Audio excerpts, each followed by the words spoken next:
Are we back? We're live. And we're back!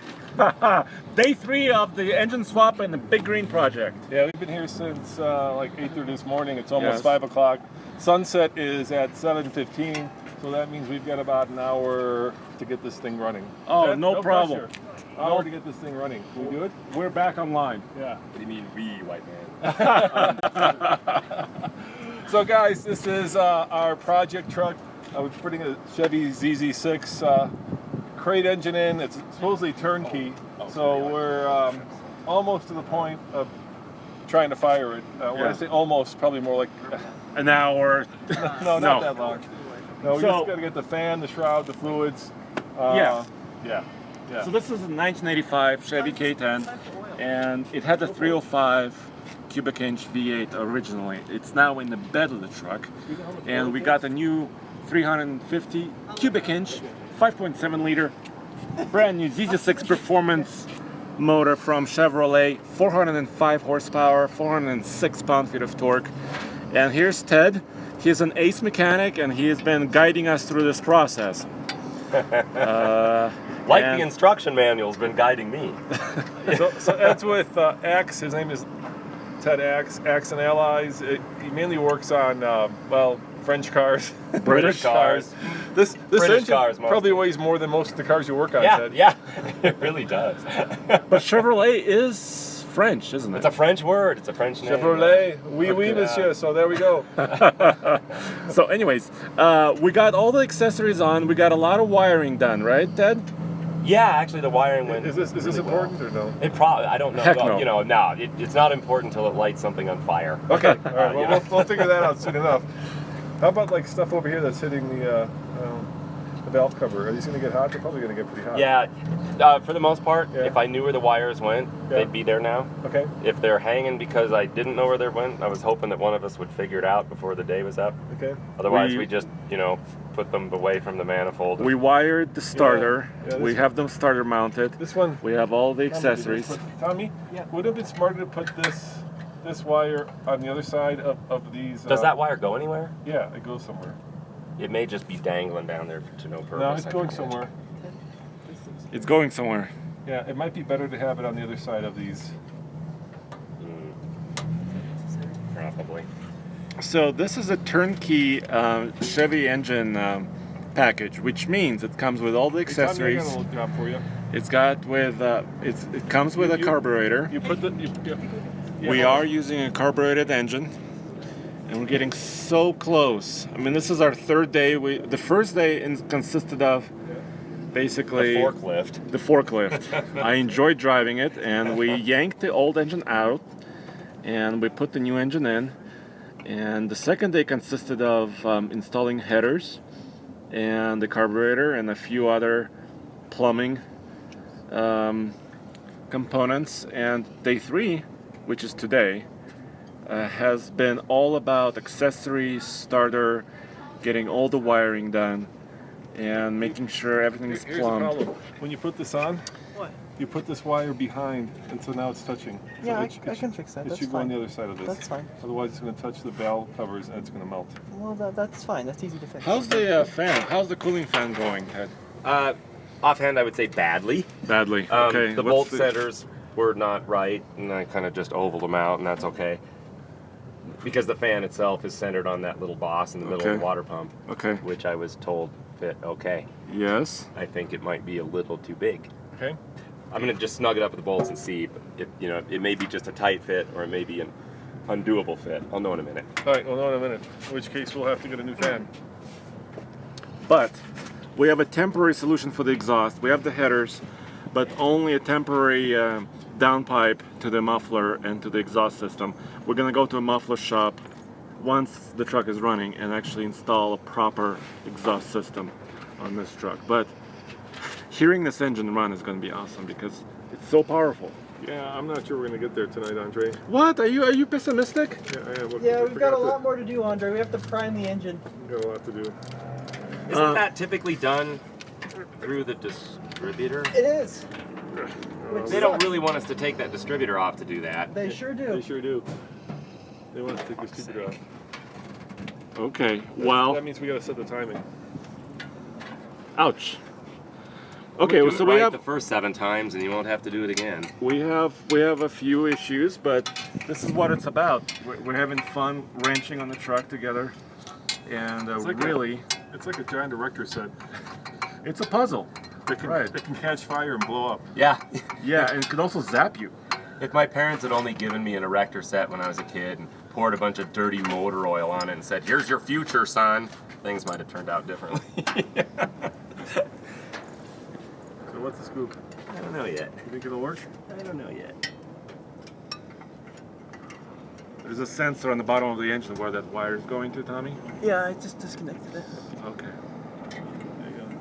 Yeah, we gotta go. We don't want to touch him.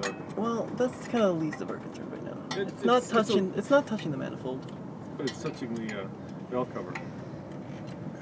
I think this is working. Yeah. I think it's just a nice, tight, which is good because we need it to center the fan. Everything we've done on this thing has actually turned out to work pretty much. Sorry, Ian. Sorry, viewers. Sorry, guys. So, yeah, we've been. This has taken what, 2 days now? 3 days. This is day 3. This is day 3. Yeah. And this is supposedly a turnkey, straight up swap. Imagine if you were doing like an LS, Andre. Yeah, it would be a lot more complicated, but And a to be lot of the parts fit, and also you went to the store a few times, I've been and you to can actually buy these parts and a lot of the hoses Yeah.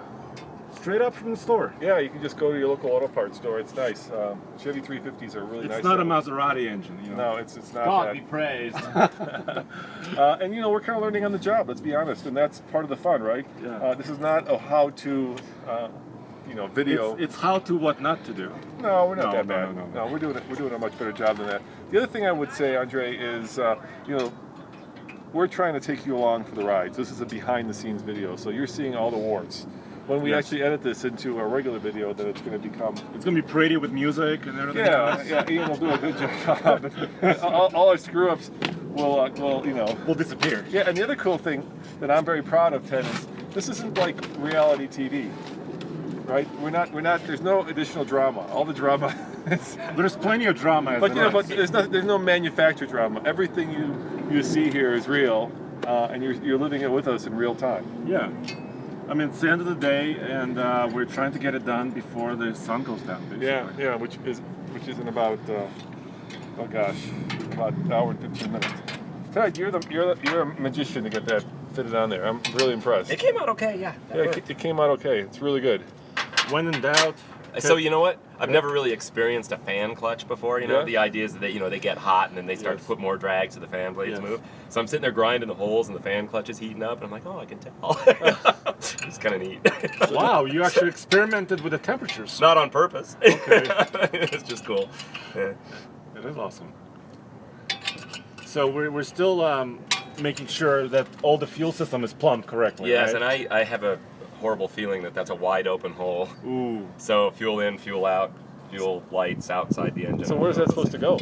It either is a return that the old fuel pump had, or you just block it because most, the fuel pumps don't put out huge pressure. A Right. mechanical fuel pump is, 5 at the most, So- right? I don't know what this carburetor is designed to So take. Ted, by the fuel pump, there's another hose that we didn't hook up. Yeah, which I'm assuming was some sort of a return to the gas tank that Okay. the original engine used. Yeah, I But don't this know. pump did not have a return built in. Right. The new Right. pump had 2 fittings. The old one had 3. Yes. Let me show them the old pump. It's right yeah. here. The old pump, which I'm partially wishing we would have just put back on. But so yeah, we could we could conceivably run return hoses from here and down, or just cap them. If we cap them and it floods, then I know that the fuel pump does put out too much pressure.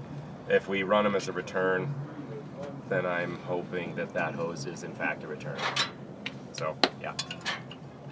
Yeah, there are 3 there. We only have 2 on this one. Give those instructions. Yeah. So I think before we get everything, we probably should plug that hole. Yeah, we got 2 of those actually. We got that one and the one at the back. That's one at the back. Same thing, but at the back. You guys we got know? 2 Anybody there. out there know? Any guess? Oh yeah. Yeah. Somebody smarter than us about Somebody these? smarter than us. Have you done this before? Why is there 2 over here? Let's see if there's any comments. Anybody commenting? How are you today? Yeah, right there. Why are there 2 holes into the carburetor? So far, we've got 138 people, and nobody's helping us. That's So okay. we can keep Got a shout out from New Jersey. We got people tuning in. But if you guys know what that other fuel intake is, somebody's saying one isn't out. So it is an out, so That's that what it would go someone's to a saying. return. Yeah, that's Yeah. what I was wondering. Okay. Yeah. They didn't give us fittings for the return. So where does that return to, Ted? Well, I was thinking we could use it as a return to what the Yeah. return was from the pump. Yeah. So if we could run it down to that other little hose and out. Yeah, we can do that. And Ted, I wanted to show the people my handiwork from today. You know, This, what you see here, put your job app back in your pocket, man.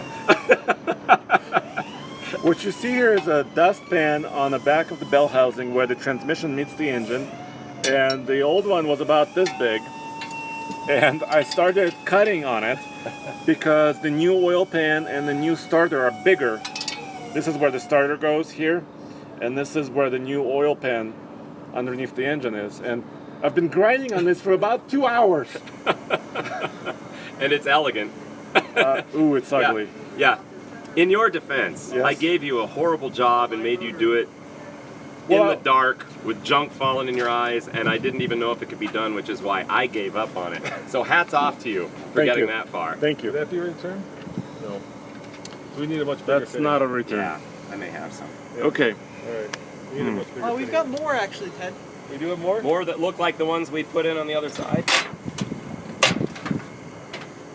Here you go, Ted. I never knew I was going to have to learn to ride side saddle on a car. Well, this truck is really tall, but thankfully we don't have to jack it up to work under it. We can just lay down and go underneath and work on the engine. Yeah, people are saying like we should, before when we used the forklift to get the engine in, people are saying we should just let the air out of the tires, but it's so tall. Yeah. Yeah. Or taking the tires off. Or taking the but tires. then we would not have a mobile truck. Right, yeah, then you can't move Because it. we need to move it up, back and forth. Yeah, there's other issues. So, So do you like my handiwork that I've been spending all day working on? yeah, Andre literally spent like 3 hours doing this. Hey, let's put the top shroud on. Oh, yeah. Yeah, let's do that. So that Is we're the ready to shroud, go. is it in the bed? Yeah, it's in the bed. Then we got to hook up the top. Okay, let me see here. Here's the top hose. We should have all the screws still attached, right? Yeah, it should be there. Yeah, they're there. They're wood screws, Andre. Really? I'm not joking. They're wood screws. I know, but are they supposed to be wood screws? No, they're first not supposed to be wood screws. Somebody put wood screws into it. Oh my goodness. Okay. We could maybe hold on. I bought some little clamps, and we can use the right screws. That's okay. So let's just we installed the fan, we installed the bottom of the shroud, and now we need to install the top of it. And basically it needs to meet up. And for some reason somebody was using wood screws here, which is not that grand. Let's see. They want you to start the F-250 I've behind got you. these little clips. I cannot start the F-250 because it's not mine. Who wants to start a vehicle that's not ours? I've got these clips. That might be handy. Yeah. Ian, did you show him the new grill? Ooh. It's right there. There's a wood screw. No, a wood screw. Yeah. Right there. Oh yeah, we worked together on a new grill, guys. Remember, it was falling apart on this side, and actually the old one. Let me show you the old one. And then we took off. Here's the old one. It was falling apart. We took off the mounting bracket, but then we decided not to use it. And then Tommy actually measured it and centered the logo for the new Chevy bow tie, and it looks great. I think it looks awesome. So look, it's a brand new remanufactured grill, $49 for the grill. Also remanufactured bezels for the lights. And my fingerprints are all over this, so I apologize. But now we'll have a new fresh front end. It looks awesome, it looks original. Joseph wants a shout out. Hey Joseph, thanks for joining us. We're having a few issues, but we're still working through it. I think I figured out a way to get around having wood screws with the thing on. Jacob wants a shout out. Hey Jacob, thanks for joining us once again. Appreciate all of you guys joining. Oh yeah, thanks for fun. So you're finding new screws. Actually, can you come around here, Ian, and show what Roman is working on? I'm trying not to use wood screws to attach this. I'm trying to use kind of what came with it.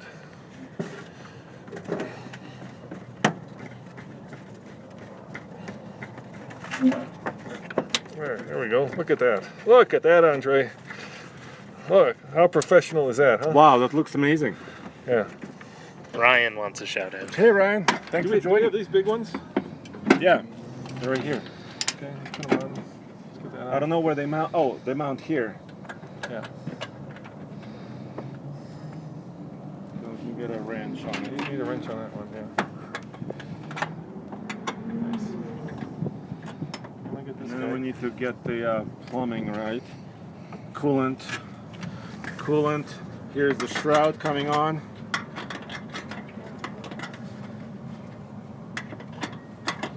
Ethan wants a shout out from Alabama. Hey Ethan, thanks for joining from Alabama. Same with Dave from Ohio. Hey Dave. Thank you guys for joining and sort of coming along on this journey with us. Let me see. Trying to get the right socket here.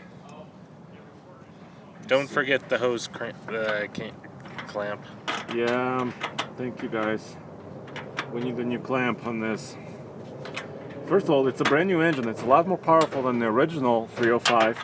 The 305 had 160 horsepower and 240 pound-feet of torque.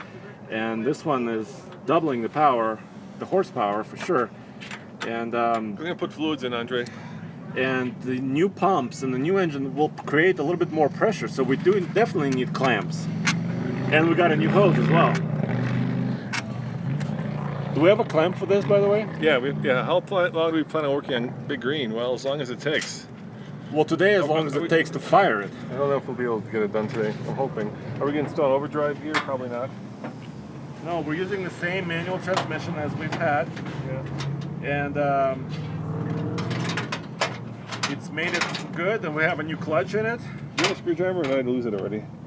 Screwdriver you lost, I think. Okay. Did you put the other side on? Not yet, I'm working on it. All right, we got some questions. You can see that one. Hey guys, what freeze plugs for coolant has such a low freezing point? Because we drove it there. Hello from St. Louis. Give you a shout out. Ask Roman if he likes Apple Watch. Yeah, I like the Apple Watch. Shout out. God, there's a lot I can't add some blinker fluid. Yeah, blinker fluid, Andre. Oh, I forgot to get it. We forgot to buy the blinker fluid.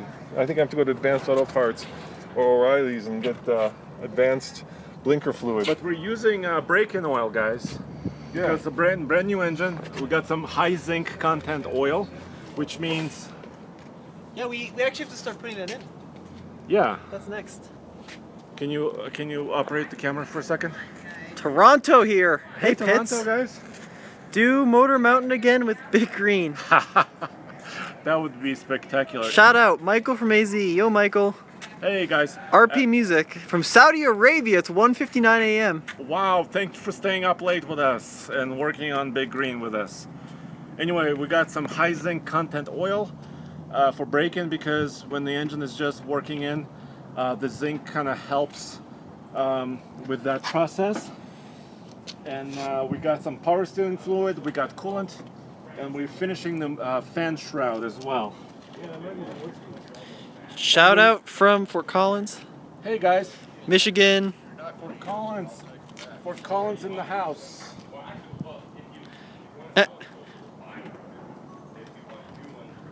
Hey, Dad, what would you think if Ram made a Dakota with a small Cummins? That would be wonderful if they did. We were talking about this with Nathan. We have 3 times a week we do a TFL Today show at 10 a.m. Mountain Time. Yeah, tomorrow, by the way, guys, at 10 a.m. we've got a really cool show. We're doing a special show on tuning. We've got Harvey, our local tuner, coming in. And so we're going to do a show all about how to tune an engine. So be sure to come back tomorrow morning, 10 a.m. Mountain Time, which is noon Eastern Time or 9 a.m. Pacific Time. So that'll be really fun, Andre, huh? Yeah, but yesterday Nathan and I were talking about pictures of trucks that are coming, and also trucks that we cannot get in the United States. And some of those were mid-sized truck from Ram, because Fiat actually makes several pickup trucks overseas, including the Fiat Fullback, Fiat Strada, and also a Fiat Toro. And we get none of those trucks here in the United States. That would be really awesome if one was around here. OZ wanted a shout out. Aaron wanted a shout out. Hey guys. Yeah, okay, let's see what we got going on here. We have a question. What exhaust system is going on, Big Green? Well, I can show you that. Well, we have a temporary system right now, just so we can start the engine. But we're gonna do a real system here. But let me show you what we got going on. Ted, our master mechanic, just cobbled something together just for now, so we can start the engine. So we've got a bit of flex tubing here. James, how you doing? Connected directly to the headers, and then bloop, all the way back. This is a very quiet exhaust system, so that will need to be addressed. What other vehicles do you guys have on the lot right now? Okay, so Power Wagon there, Boxster there, Frontier there. Ryan, why is the Boxster here? Because we're driving it. That's that. Now we're here at Accent Allies out in Denver. We've got a bunch of cool cars on the lot. So MGB, Mark II Jag. Hey, Andre. Shroud is on. Mini Midget, MGB GT. A bunch of DS's. That's Ted's favorite. Ted, we have 200 people watching us right now.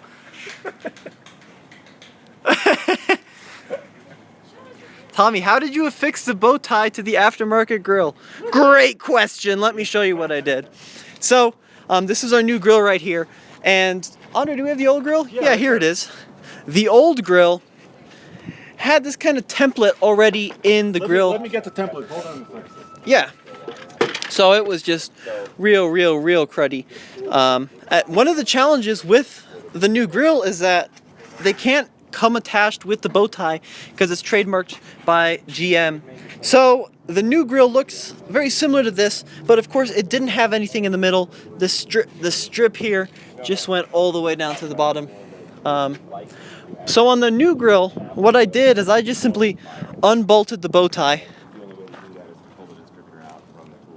and bolted on the bow tie. And it looks great, actually. It really came out well. I had to do some measuring and some drilling. Random Dude 2002. Hey, what's your daily driver? I have a Jeep Wrangler. Jacob. Hi, Ted. Why did you choose the Holly carb and not a Quadrajet? Well, Holly came with our kit. This is the turnkey ZZ6, so it came with all the bits we need. Ted, you got a bunch of people saying hello. Oh, hello. Ted's gonna pressure. Let's Oh yeah, this is exciting. Yeah. By the way, It involves a gauge. That always is cool. Yeah, so we're gonna you know? pressure test the. We're gonna pressure test cooling system? the cooling system. Yeah, make it leak air before it leaks water. Before you leak water. Now, guys, we have the old 305. We pulled out of it. It runs great. God knows how many miles it has on it. I'm thinking at least 70,000. It was great. Yeah, I mean, there was nothing wrong with There's it. nothing wrong with it. So if you guys want it, you're welcome to have it. First one to email us at, what is it, Andre? Ask@tfltruck.com. Yeah, ask at tfltruck.com, but you got to come pick it up. We've got all the bits and pieces, and you might be wondering, why would you want like an old 305 that's 160 horsepower? Because it's famous and free. Yeah, because it's free and because it fits into every 80s Camaro. Camaro Or a pickup. truck. Yeah, pretty much any 80s pickup truck, or Camaro, or Impala. Or you could put it in your Miata. Yeah. I don't know. Here's the moment, by the way. Let's see. Okay. Whenever you put air in these Yeah. things. By the way, you don't have to have water in them to do it. It's amazing how fast you can build pressure. Okay. But there's like a tradition when you start putting the air in, Yeah. you have to pause for a minute and go, honestly, baby, it's not mine. Okay.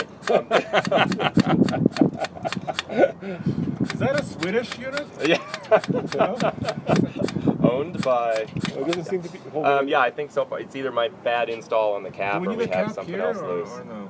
It's not holding anywhere.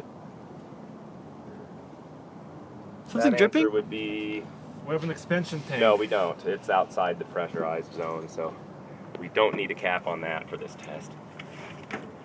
Is there a drain plug on this radiator? Or did I just yeah, but it undo the should be hose and let installed. it rip? I don't remember. We didn't drain the drain plug. We just. I did it. I just caught it all in my corneas, right? Right, yeah. Yeah, okay, that's what I thought, yeah. Yeah. Just went in your eyeballs. Yeah. Hey, Where I keep it. Ted B. Carlos says you have a great sense of humor. That's because I'm bitter.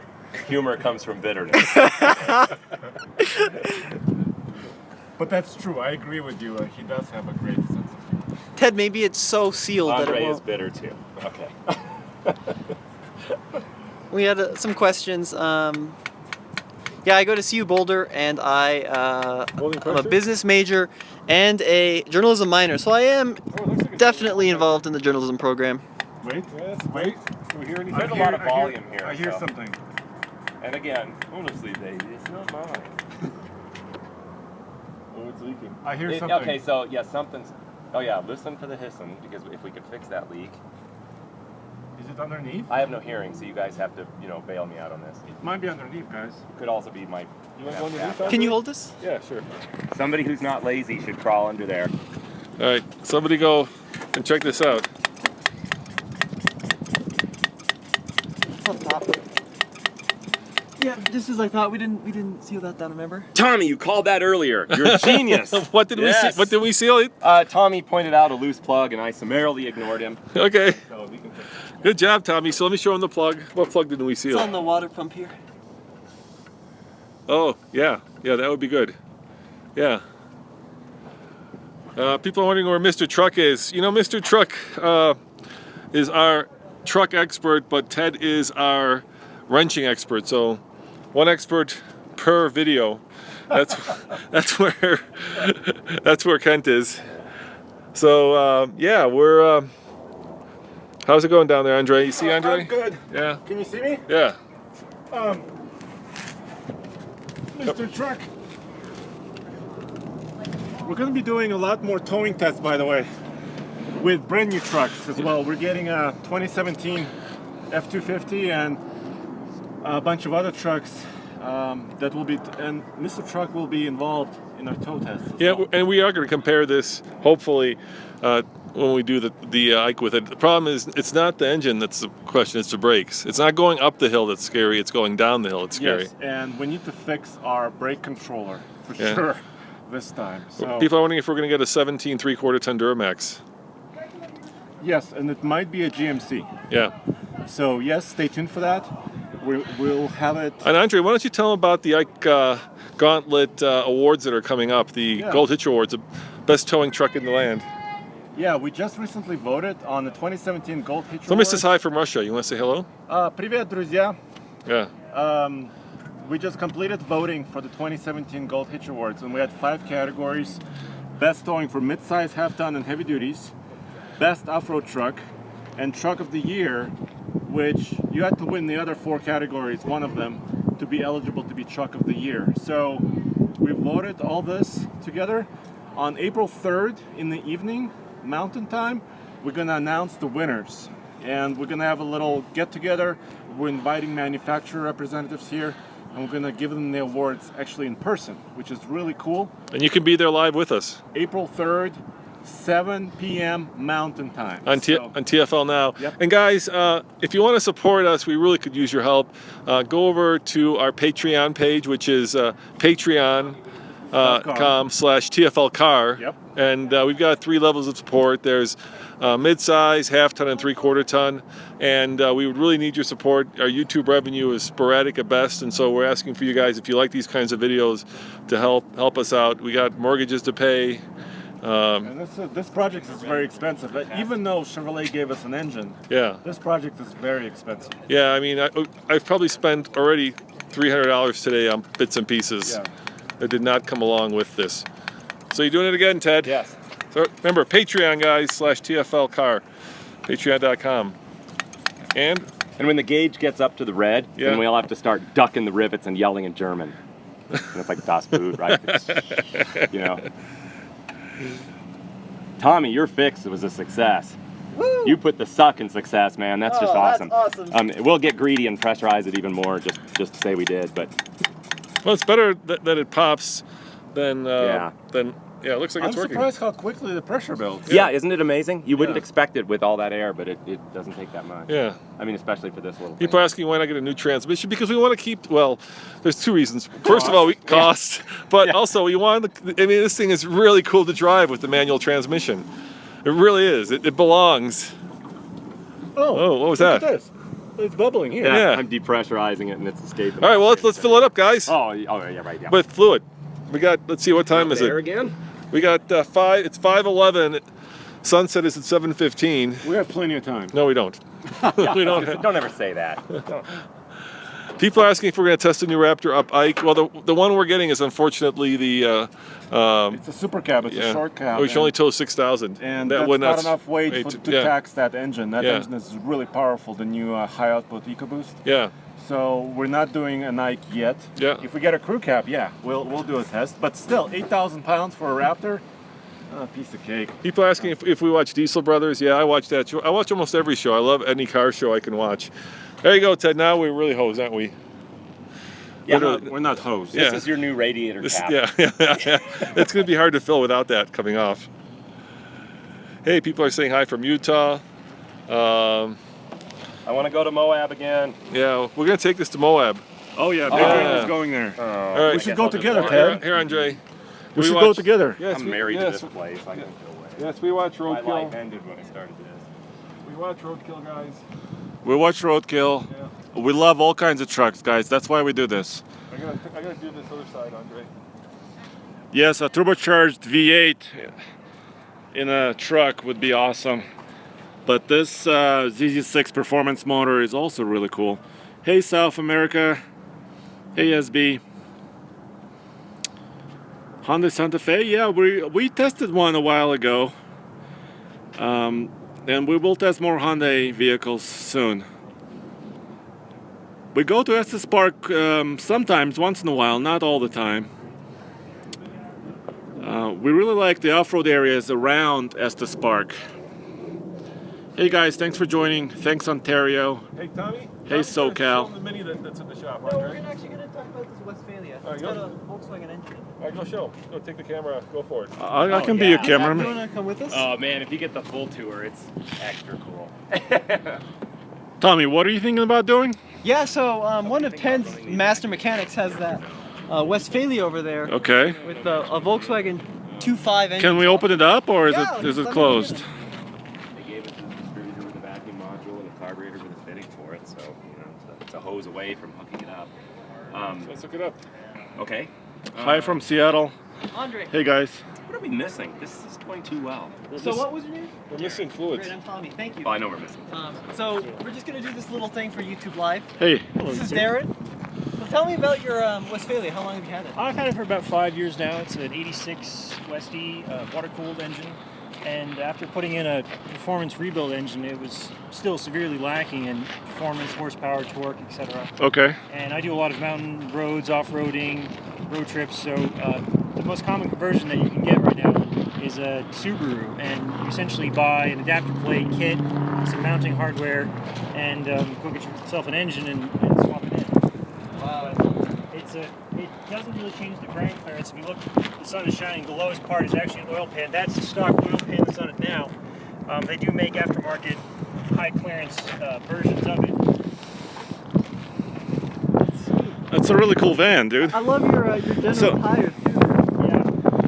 So this engine is a 2.5 or is it 2 liter? No, it's a 2.5. Okay. Out of a 96 to 99 Outback Legacy, pretty much that era of car. Yeah, but it's turbo, right? No, this It's one's not a turbo. This one's not a turbo because I have an automatic transmission in this van, Uh-huh. and I was concerned about blowing the transmission to pieces. Okay. But I would have done a turbo conversion. Look at that.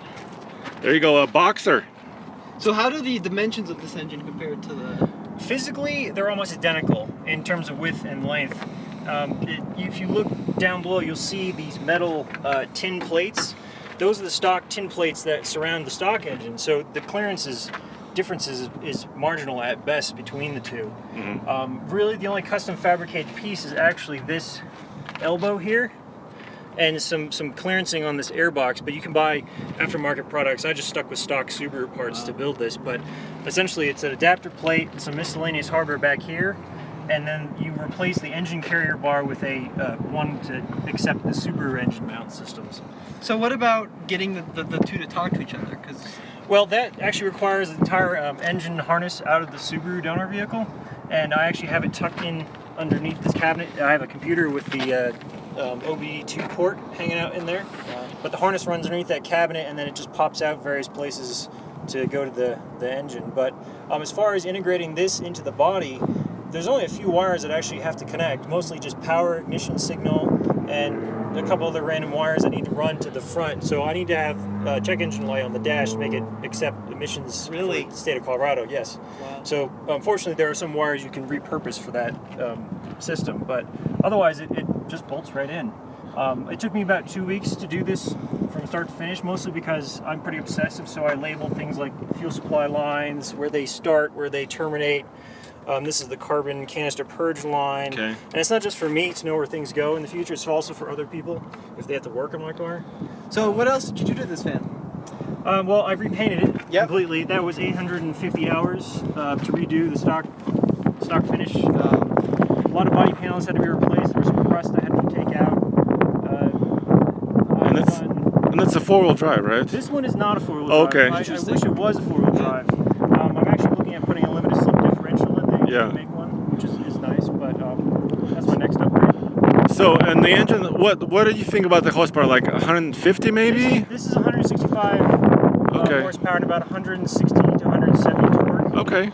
This engine actually is from Japan. It's a JDM engine that I sourced because low mileage of this era aren't very common in the United States anymore. Wow. Okay. So I just got on a pallet, a crate engine essentially. Okay. So people are saying the wind is kind of hurting us because we're here Sure. from behind the engine. That's so cool. But it's a cool install. Everybody's saying really cool. This is an RV basically, right? Yes. So the top does lift up, and I can go ahead and demonstrate that. Well, I think the sound is not so good here. Okay. Because of the wind, but yes, this is an RV and it's really cool. Good condition, dude. Did you do a lot to the inside too? Yes, I have. I can convert. Let me convert it, and I can dampen some of the wind noise if I close the hatch. Yeah, step inside there. Here you go. We'll get to the truck, guys, really soon. We'll get to the truck really soon, in about a minute. But yes, the top pops up, and there's basically a sleeping space up there, right? Correct. Yeah.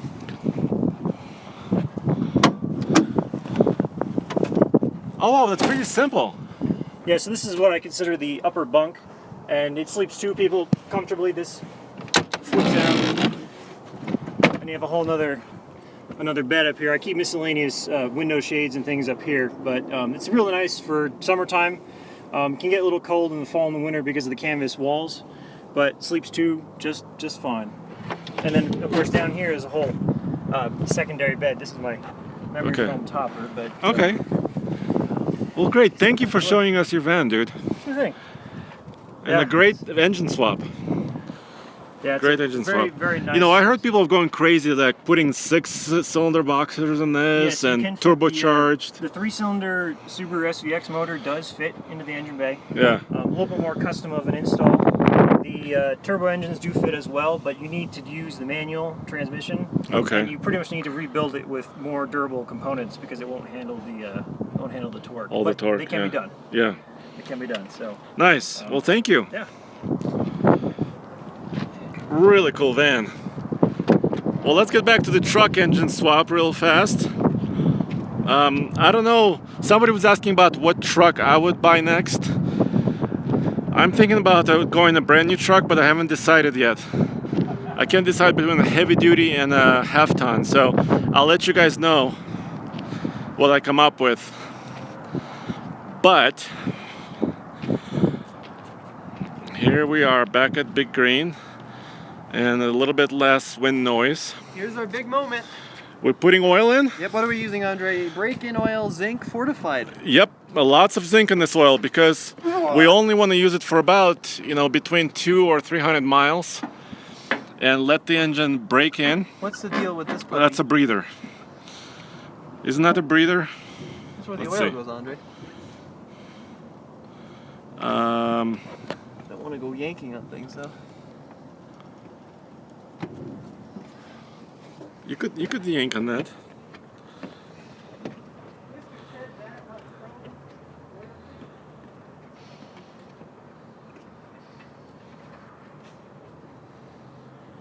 People saying yank it.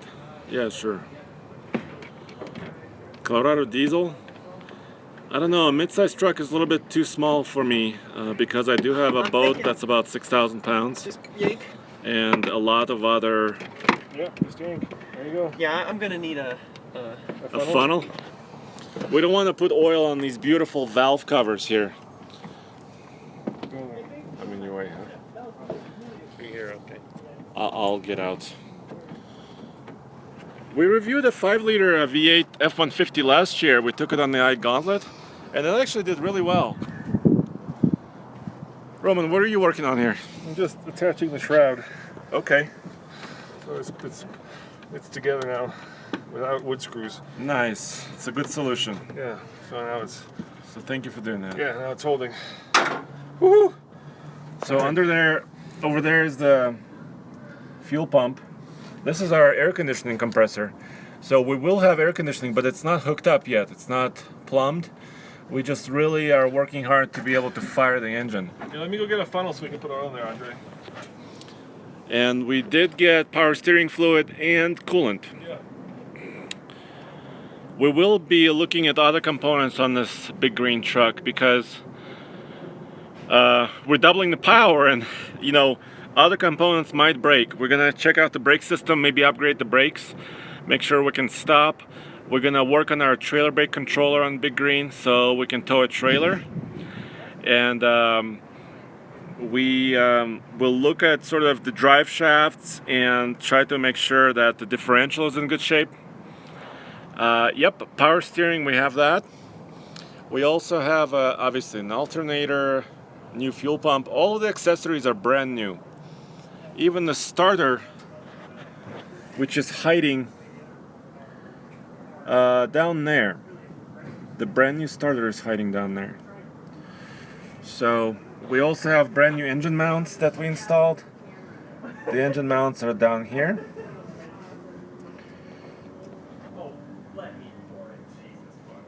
So, hello Braden from Illinois. I dive into a bucket. Did you see the hole? Yes, I did. Tiny hole. Yes, I Look did. at that hole. I laugh at you. I laugh. Your port without This a is your funnel. chance. This is like I'm throwing down the gauntlet. Now you guys get to laugh at me. Okay. I'm I not gonna dive in a bucket. I'm not gonna be laughing, Look, dude. notice under the heading of working without a net, I don't have a rag. Wow. Eh? Now Eh? that's experience. That's Dad. experience. That's mental illness right there. Yeah, funnel. See, when you use a funnel, it's an extra thing you have to clean up, and cleaning up is irritating. To be fair, if you'd shut the camera off, I'm about to spill it. Hello, North Carolina. I was just in North Carolina yesterday or 2 days ago. There was an event there I was for in Asheville. What a great little town. Well done, Ted. Yeah, but I'm stuck on the backside and I can't get the thing away. I trapped myself. I it's bragged just- too soon. Yeah. Oh, mayday, mayday, Yeah, oil 3 more to go, down. dude. Hey, Matt from New Jersey.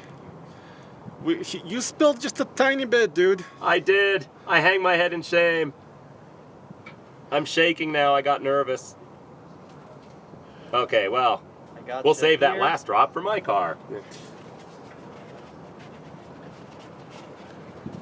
We're gonna do really be good at this. we're gonna do kind of a standard break-in procedure. We're not gonna do a hard one where we sort of really abuse the engine. The cam break-in procedure. That always stresses me out, man. Yeah, I know no. people say to do it, but I'm like, "Ugh." Yeah. No, we're gonna drive it really sort of normal without full throttle applications, right, Roman? And once it's Oh, broken, you're getting then way ahead of yourself, dude. I'll be. well, not today. No, yeah, I'll be just happy to hear it fire and actually run. We So do what- have headers. So last time Andre did this, I was back in high school, and we took an old we took a Ford F100 and stuck a Chevy 350 into it. So we did the thing which shall not be mentioned, which was put a Chevy motor into a Ford. And the problem with it was that, well, there were a couple of problems. First of all, we had to saw through the actual member, the ladder frame, to get the stick shift to come up. So that was a problem. Probably not good for the truck.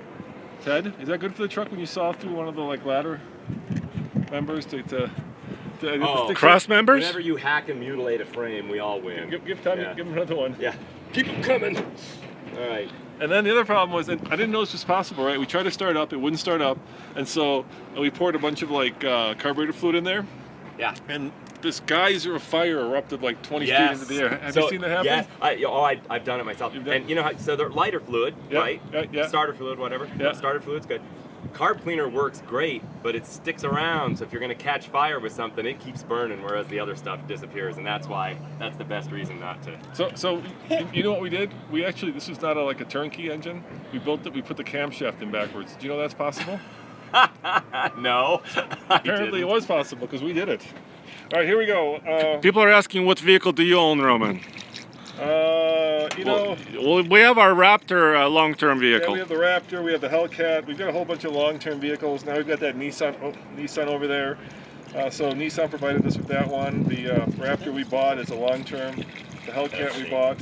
So yeah, we don't really have our own vehicles per se, because we also get all our test vehicles. So Tommy, what are you reviewing with Charlotte this week? We are reviewing the Toyota Yaris IA. Don't go over there. Don't you? Look, a cat. There's a cat chasing a dog. Oh, A talking no. dog. A talking dog. Oh no, Ted. I failed. I got nervous and shaky. Guys, you're both spilling everything. Well, this is. How are you filling with this funnel? I'm just a little tiny. Oh. Just a little teeny insy bitsy. And the judge rests his case about the funnels. It just doesn't help. Yeah. Oh, that was good. How are we doing here? Should we check it? I don't think so. Really? No, until I see it running out the top, I don't think we're there. That's Don't try this at home, folks. Yeah. So I hope somebody doesn't take that And seriously. by the way, this stuff is poisonous, especially to pets. So you don't want to have pets drinking antifreeze. It's sweet, and they drink it, and it's bad. So Ted, I have a question for you. I'm pouring it into the radiator, but how do you pour it? How does it get into there? It'll kind of burp its way through. Like, we'll run it for a while, and Yeah, once it circulates, hopefully the air bubble works its way through. Then you recheck it later, and that's where that overflow tank comes in handy, because the cap has a, it's got a light little valve, and it'll actually, as it cools, it'll suck it out of that. So even if we don't pack it now, driving it a little bit, it'll pull from the overflow, and ultimately it winds up. And the nice thing is, this truck actually had a new radiator, so we didn't have to worry about that. That's a relatively new radiator in there. All right. This time the brake master is going to get in my way. I That's tried it. a new angle of approach, but it's going to. That zinc oil is really. Whoa, hi. I was joking about pouring out the top, yeah. High zinc content for braking. And cold prevention. Yes. If you have a no, let's not go there. We also need power steering fluid. Oh, I got that right here. It's on the ground here. Yeah, we need power steering fluid. We'll also bleed the steering. Yeah, we gotta bleed the steering. There's a lot still left to do. Oh, next one, Ken, I got you. At this point, since I don't know this engine, maybe checking it would be okay. Okay. I doubt we're anywhere nearby. Somebody's asking why don't you use a funnel, but I thought you just explained it. Yes, because I hate cleaning the funnels. Sorry, I just got. That's why, because I just got. Yeah. Look how messy that funnel is. Oh! Oh my goodness, Roman. Luckily, it's just antifreeze. Andre, can you scoot Here, over a kitty, little? kitty, kitty. Oh wait, I wasn't supposed to do No, that. no, don't say that. Ted. This is not good for pets. All right. So how many quarts of oil do you think this thing holds? Probably 4, right?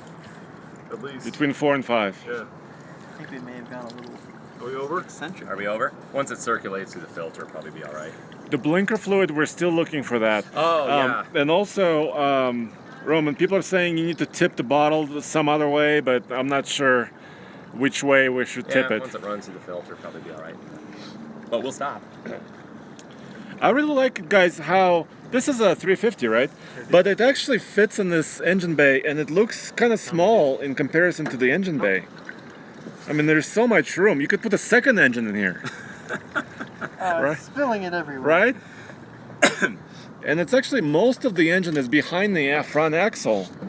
If you look down, so this is a mid-engine truck. Sports truck. Yeah. All right, let's do power steering fluid. Look what you did. Yeah, I got a little Oh my goodness. bit. Power steering fluid, please. I got that. That's how Roman I'll give fills you the that. coolant. There you go. I don't know how you're gonna do this. Do you want a funnel for this? Because that's gonna be impossible. Yes, can you do it? Okay, so we're doing power steering. Okay, power steering fluid is next. And guys, the good news is none of this antifreeze is running over or under the truck. So we seem. You're right. It's funnel time on that one. Do you have a different one? I can clean this one out. Yeah, I've got multiple funnels. Let me finish this Multiple one. I'm not done. clean. We have not had a chance to review a CTSV Cadillac. You're right, guys. We tested the previous gen truck, car, CTSV, This looks like they should hook up. but we haven't had a chance to actually get the new Cadillac This is here. the battery. This is the connector. And then this is probably ground, right? We have not had any beer today, so no. We're all very sober. Dad took it off the other day. It's somewhere in this area. What's that one?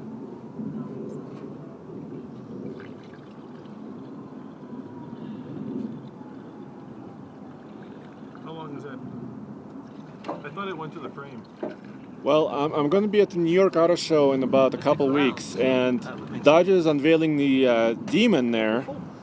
And we really hope we can drive it. We don't know for sure when we can drive one, but heck yeah, we want to, because we own a Hellcat as our long-term car. So yeah, Demon would be awesome against the Hellcat. That looks like there's something there. I think it went to the frame. Denver Auto Show, most of us are going to be out on events, but and we're also there Yeah. right before the show during one press end of it goes days. to the battery, and the other end goes to the chassis. I'm thinking about another brand other than GM for my next truck, so I can have some variety. Right there. Yeah. So for my next truck, I'm thinking about getting either a Ford or a Ram, but I can't decide between 3/4 ton or half ton. So when I make that decision, I'll let you know. We're not going to Atlanta Auto Show, but I will be in New York, and the rest of the team will be in Moab for the Easter Jeep Safari, which is coming up. Easter Jeep. And Tommy is really excited about that. And we're also hoping to test the Honda Ridgeline soon. We have a little project planned for the Ridgeline, but we don't have a solid schedule for that yet.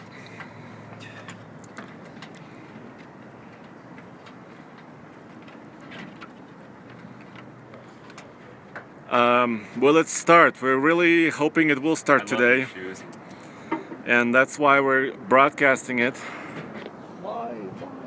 But we got pessimistic there for a while, but right now the energy is running high. I miss that pessimism.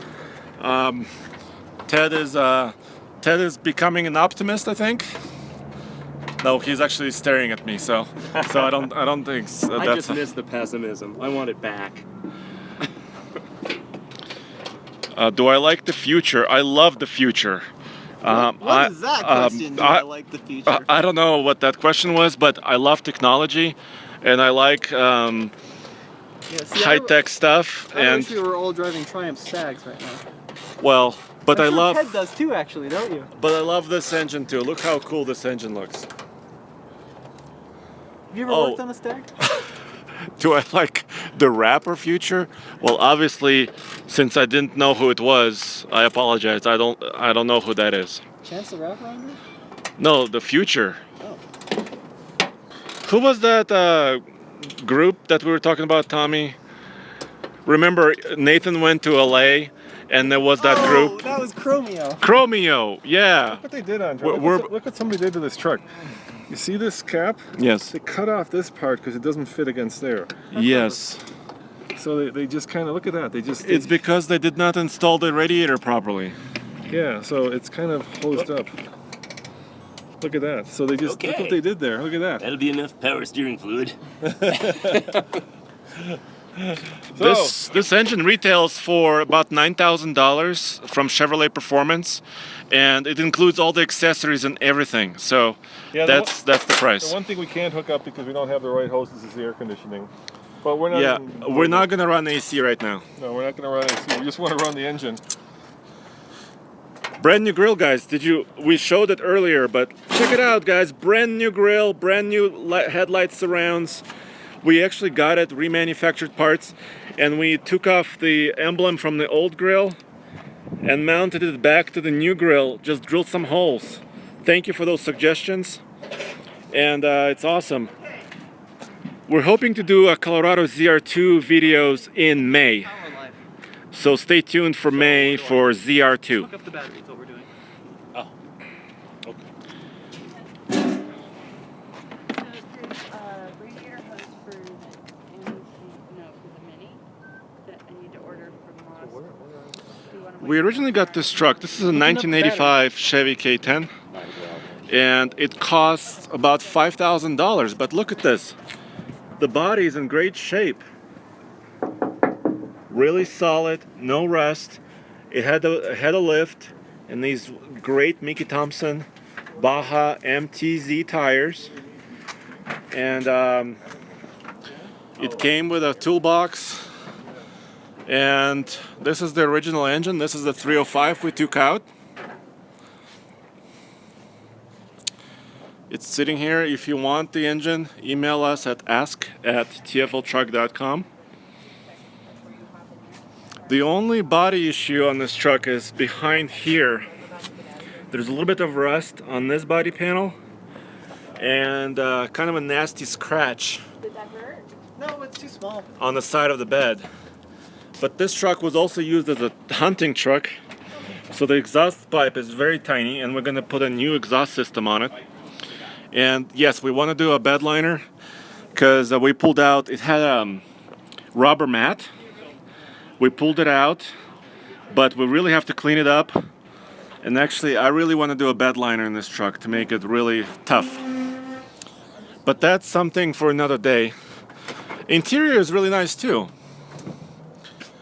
You know, the gauges are all there. We have a tach that we installed. The dash is in decent shape, although it's cracked a little. We put a seat cover on it. So big moment in our engine install. Speaking of the tower. Yeah, 3-inch exhaust like Flowmaster would be awesome. I am thinking about a spray and bed liner, but we might do it ourselves because we want to keep it on a budget.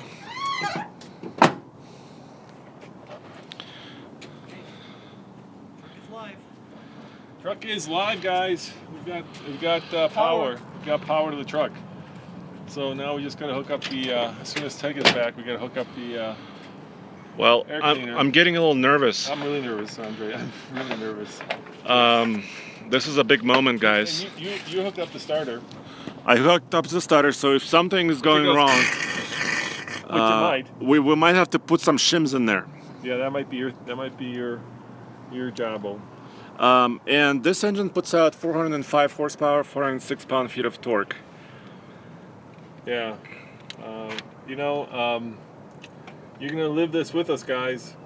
This represents a lot of hope and fears. Well, also a lot of our time and actually passion. We're Yeah. passionate about this truck. Yeah, we're super passionate about it, and we're really excited to see if it'll run. And I'm actually more excited to see how it'll drive because Yeah. I drove it here, and there's a big hill to get up here, and I swear the truck could not maintain 55 miles an hour with the engine in the back. Yeah. Shout out to Karen. Hey Karen, thanks Um, for watching. Really appreciate the fact that you're with us. And also, this is a 4x4. So this is a K10. It's a 4x4 truck, and it's got giant tires. All right, here comes our And now it has a man. giant, powerful engine. The last bit. The flame arrestor. All right, good. We've got the flame arrestor. We've also got all this mission stuff that we're not going to be using currently. Ooh, look at that new Okay. new gasket. One of these delightful studs goes in there. I'm going with. You go with the long one or the short one? I don't know. We have a cover for this too, right? Yeah. We have a tray. There's a tray and a cover. Tray. Oh yeah, the cookie sheet. Yep. Nice. How does he know how those American things work? I don't. He just guesses. But after how many years have you been doing this, Ted? Started in high school. You know right? what? Can I tell a story? Yeah, 'Cause this is really please, stupid. tell a story, yeah. I was, because I get asked that. Yeah. You know. So, and this is quite some years ago, and working at their shop, and there's all these ancient car parts, you know, all over the place, everywhere, and I'm working on my own car at night, and there's this young kid who has started his own shop next door. And I've always thought about starting mine, so of course in my mind, him and I are peers. We're buddies. And he comes over and he's looking around and he says, "So, how long you been doing this?" And I thought, fair question, deserves a fair answer. This is when I knew I was old. I said, well, let me think. I guess since about 1980. And I was looking for the second digit, and he's like, "That's close enough, dude." That's when and since 1980 something, and that's when I knew I was old. Where's the cover here? Ah, yes. No. Where's the? Oh, okay. That's cool. Look at that. That just kind of finishes it off, doesn't it? Yes. Whoops. Kind of Can you finishes put- my career. How does it? Do you have to spin it to mount it? Yes. This so far has the smallest threads, but is the largest nut on the car. I think most of us are delirious by now. That's a bold move, not using any starter fluid there, Ted. Why are you doing that? Here's the front bumper, guys. Honestly, There's some tow hooks I'm not in love with and a it. little skirt. Yeah, it has its own kind of disasters. I sort of feel like. Unfortunately, Nathan and Mr. Truck are not here with us right now. Feel like it's. But maybe they're watching. Look at that. It's. Whoa, that's cool, dude. Yes, but it's not working. Yeah. No wait, maybe it. Maybe it is working actually. It's like the hole's bored crooked. Or I'm stripping the heck out of it, but I don't But it's think going so. down. I think you're gonna strip it, dude. I don't know. Doing something. It's looking better than you started. These are 10-bolt American axles underneath this truck, so they're not super heavy duty. So that's why we're going to be going over all the components and It's like the making longest sure all the right-hand driveline turn. components are sturdy enough. That will come later.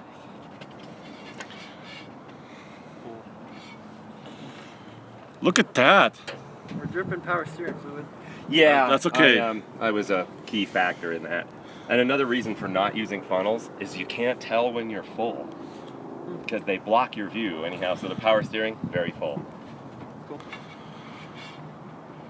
This truck also has a towing package and 373 rear axle. Can you say that right hand turn thing again? Andre was talking.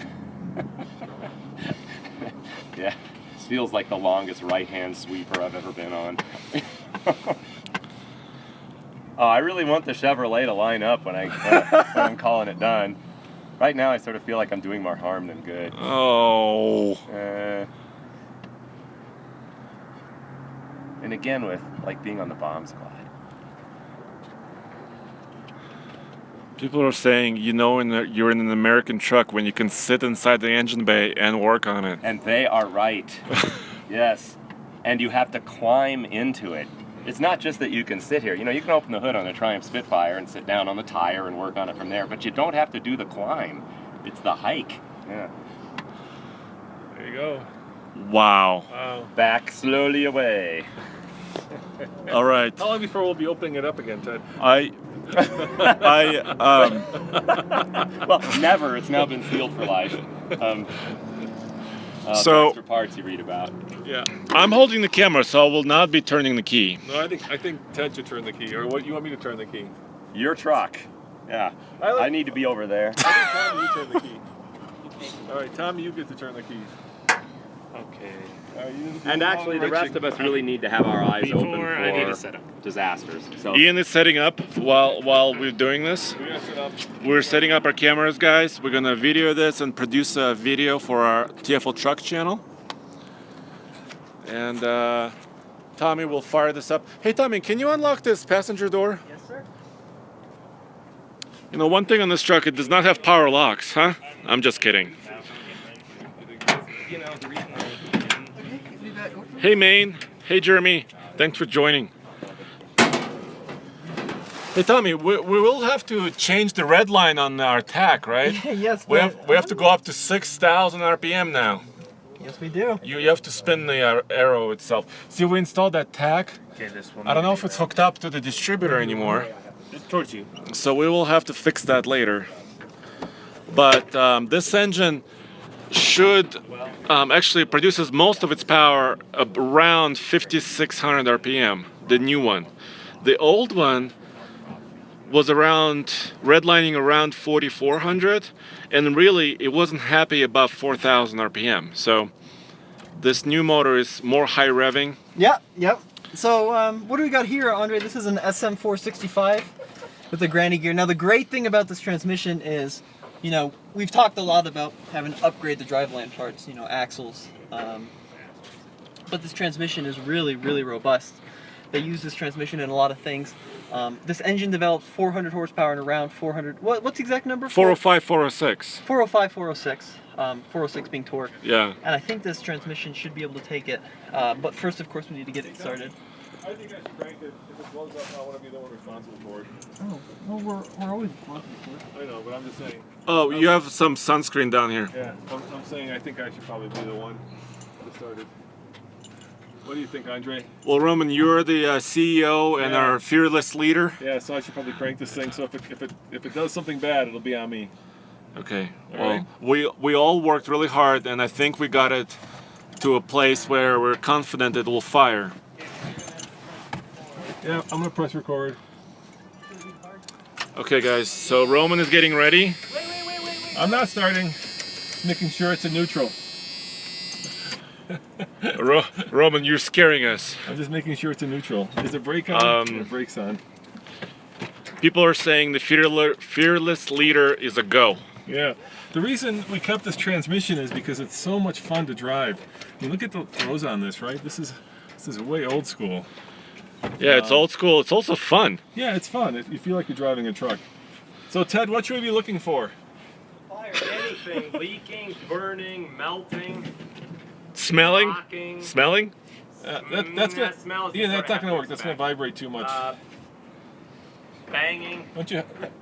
The possibilities are endless. Can you mount it here? No. Should we have an ability to? Yes.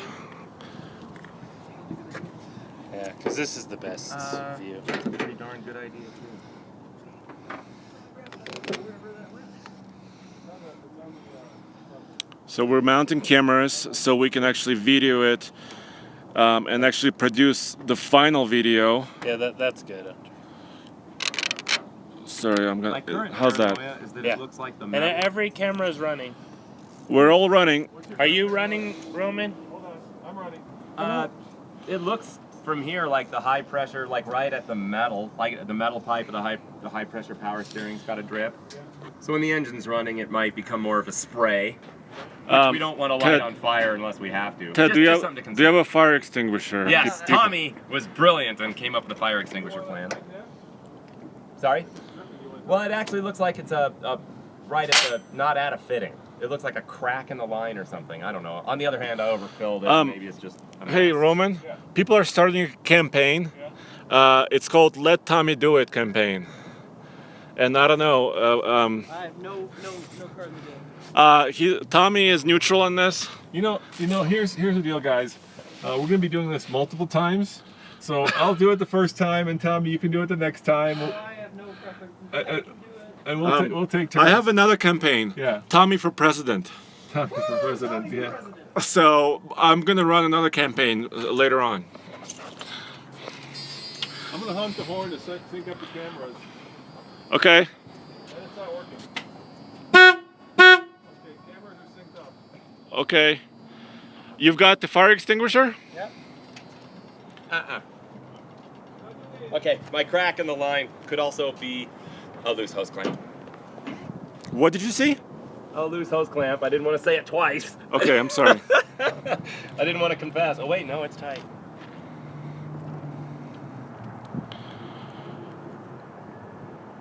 Guys, obviously we have a lot of writing on this because obviously this is a brand new motor. Chevrolet gave us the motor. We spent a lot of time and our kind of blood, sweat, and tears in this. Roman's saying the exact same thing to the inside camera right now. Really? I like this job. This is a good job.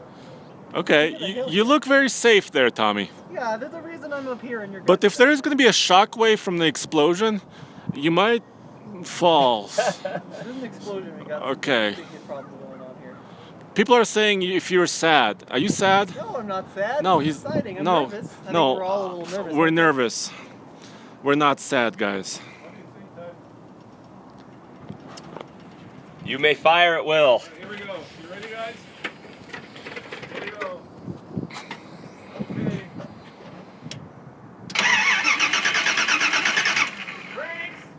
It cranks. Andre, nice job on the starter.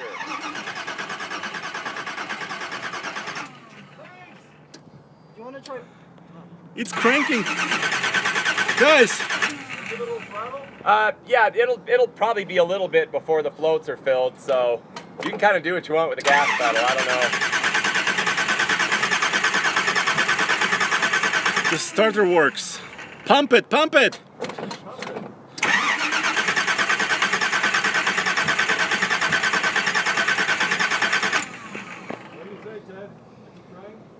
Do we have spark?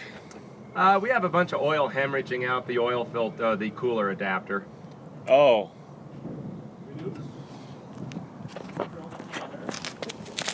The oil cooler adapter. Whoops. Make a big mess. Okay, we're leaking a little bit of oil, but that's okay. We have an oil cooler on the engine, so it's leaking a little bit. It's gonna leak a lot more if it fires, but that's okay. I overfilled it, so go ahead.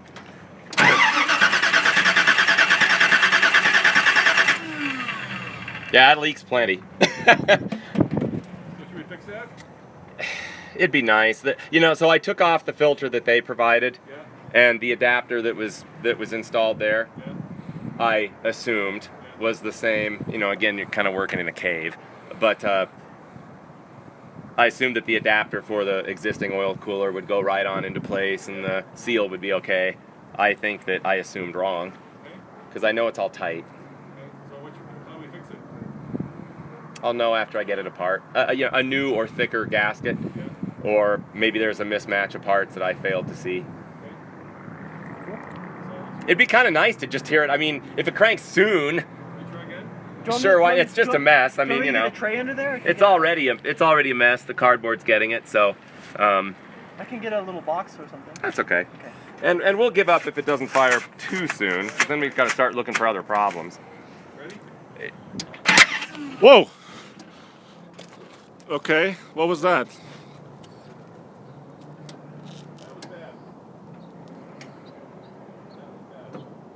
Something just popped. When I was following the wiring sequence, I was trusting that the distributor was installed as it shows in the instructions, but we never tested it. So it could have been a complete misfire. On the other hand, sometimes this stuff happens when you're cranking, so I don't have a quick answer for that either. Fire extinguisher Tommy at the ready. That's probably all I need to hear. Okay. All right. I figure we'd be doing this a couple times. So what is that thing? No idea. It spit something out. It wasn't too happy. When it spit it out, did you get the sense that it was just coming back through the air cleaner? Should we pull the air? It felt like it was spitting out some Yeah. Okay. So it spit somewhere in back that through the region. intake. Yeah. It's spitting something out, but it's cranking, guys. Yeah, I'm really happy it's cranking. Yeah. Yeah. It's cranking. We know we have spark. Do you think we flooded it? Oh no. No, I don't think so. Okay. I wish we flooded it. No, I think now we kind of have to start from scratch and actually prove that the ignition wires are what the instructions said they were. And firing. So that's So, kind of tedious. some people are saying, you know, check the spark. You know, I think. We need to check the firing order. We know we Yeah. have spark now. Yeah. Okay. Firing order, and more importantly, the actual ignition position. I need to pick a cylinder, put it on the top of its compression stroke, and make sure that when we follow that wire to the cap, the rotor's pointed at it. If those conditions are met, then we know all the wires, or we know that the distributor's in the zip code. Uh-huh. And then the firing order I just did out of the book, so, you know. But if that's way off, then we do have to actually precisely time it, which on these solid state ignitions, I don't really know how to do without a light, but you can get it again Okay. in the zip code by just pointing the rotor at the right position. So, Then at least it'll run. So, where do we proceed? well, since we have that oily mess, and since it's down anyway, we should probably do both. Pick a spark plug that's easy to pull, and just for our own mental simplicity, let's just pull out number one because they're all pretty easy. Sure. Yeah, and then and without risking actually starting it, we'll just want to turn it over till we feel compression in that plug hole. Okay. And then before the piston reaches the top, we'll actually get a flashlight and carefully turn the engine by hand until we top it out or come to, I assume with this it'd be something like 10 degrees before top dead center, make something up. But actually just set it as though we're going to static time it. Is it 12? Okay, cool. So we can actually set it for as though we were going to time it with points or whatever. Follow the wire back, see where the rotor's pointed, and that'll tell us if Do you have a we're... light? Do we need to get a light? Well, we don't. I don't even want to do it with a light while it's acting like this, because you have to have the engine cranking to put a Right. light on it. So I'd rather just do it manually. And if that is correct, then we got to double check our firing order, and then when it kind of runs, we'll put a light on it. Yeah. But Some people are saying you can add either vodka or beer, or also blinker fluid. Blinker fluid. 2 out of 3.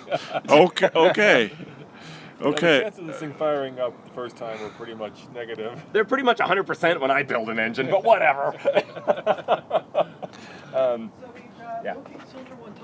Keep in mind, guys, Ted is basically helping us with this project. You know, it was like we wanted to do it as a team, so that's where we are. Okay. So yeah, part of our team should be in charge of topping out number one, and the other part of it should be down fixing the oily leak, which should probably be me. I vote for cameraman. I'm the cameraman. Thanks, Andre. I'll So- take the yucky oily part So since that it's my pump mistake. meant we have gas and spark. Yep, we got that. So, and because we have spark, our distributor is hooked up in the back. It's just making sure that we have spark at the right time in the right place. I believe so. Yeah. Okay. So we should pull the number one spark plug. Okay. Yeah. That's what we got going on here. Locate cylinder 1 top dead center. Rotate engine to 12 degrees before top dead center. Align, On the compression stroke, which they probably didn't mention. align rotor with cylinder 1 terminal on distributor. I want to actually prove that it is the compression stroke, because sometimes camshafts get put in 180 degrees out, Interesting. and then That's I'm not that I would expect them to make a mistake Right. on an engine like this, but if you're ever mopping up after a semi-professional or whatever, it's easy, especially the way a lot of books are written. They want you to time the cam in one position and the ignition timing in another, and 180 degrees out. People confuse them, and so camshafts So frequently go in do we have enough 180 oil? degrees Because we're out. going to drain all the oil when you take it off. Oh, no, we're not. No, we're not? It'll Okay. stay. Yeah, it's just the oil filter adapter. We'll just drain enough for me to swallow it. Okay. All right. So, pull plug. Yeah, find number one. It's the one closest to the front of the car. All right, let's start with disconnecting the battery. Yeah, let's start with disconnecting the battery. Okay. That's always a good start. We're disconnecting the battery. Okay. By the So- way, I have to go rescue a dog at 7, Okay. and I can happily come back, but it's just down the street. It's going to be too dark after that. So what time is it? Right now we got an hour. Okay. Yeah, we got an hour before 7. It's going to get dark anyway, so. All right. So let's see if we can get this done. Should we keep going live, Andre? Do you guys want to keep watching this, or? Well, people are obviously, some of them are disappointed. Of course, we're disappointed a little bit too. Obviously, we've been working really hard at this. Do you guys want us to keep streaming a little bit more, or should we just sort of come back at another time when we're actually ready to refire it? How long do you think is going to take it, Ted? Find out. Did Yes. a creature just run across? A black cat. A black cat just ran across. That's not good luck, is it? It's not good luck if there's something to do with the ladder. Okay. Don't get on the ladder. All right, you guys are saying stay streaming. All right, we'll stay streaming for a while longer while we work on this. Yeah, he's over there. Yeah, we have a black cat run across the parking lot. I don't think Black cat. that's not good luck. People are saying they would like to stay live for a while longer. Sure, we can Roman? survive. Yeah, we'll keep going until the battery dies. On the phone. Yeah, which might happen. So Tommy's pulling the plug. We're pulling plug number 1. People right? are saying if Tommy would have fired it, it would have fired up. Yeah, for sure. All right, you do the next one. Okay? No, I'm okay. No. I'm good now. No. You do the next I'm one. good No, now. No, you get the next one, dude. Now it's up to you. Now you're down for it. You look at the black cat again? Well, we're searching for the black cat. I'll leave the black cat alone. Don't go searching for a black cat. Okay.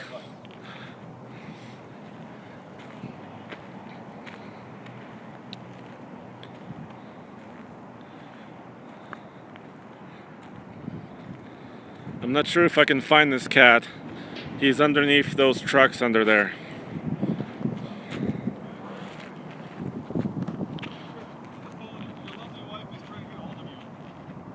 Oh, really? Yeah, so I'll take over. I'll take over and you better I'm go sorry. make some phone calls. Okay. Hey guys, you get me again. So we're back.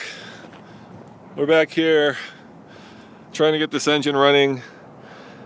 It's been actually really incredibly painless working on this because there's always about 3,000 different things that can go wrong, and you never know what can go wrong until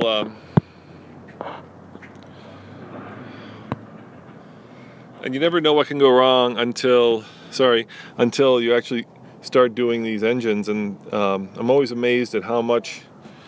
I wonder what this is.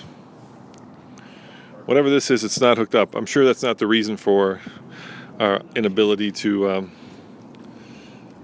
start the engine, but it's not hooked up. In other news, Yep, in other news, Tommy, what are you up this to? is another thing with 350 Chevys. Yeah, Is they put the spark plugs underneath the headers. thanks, Ian.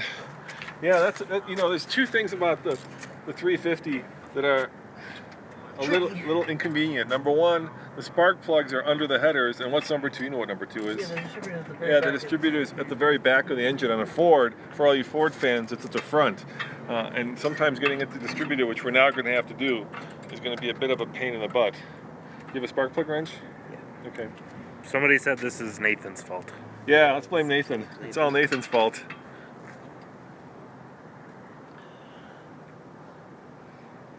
But you know, as far as like setbacks go, this is pretty minor, I think.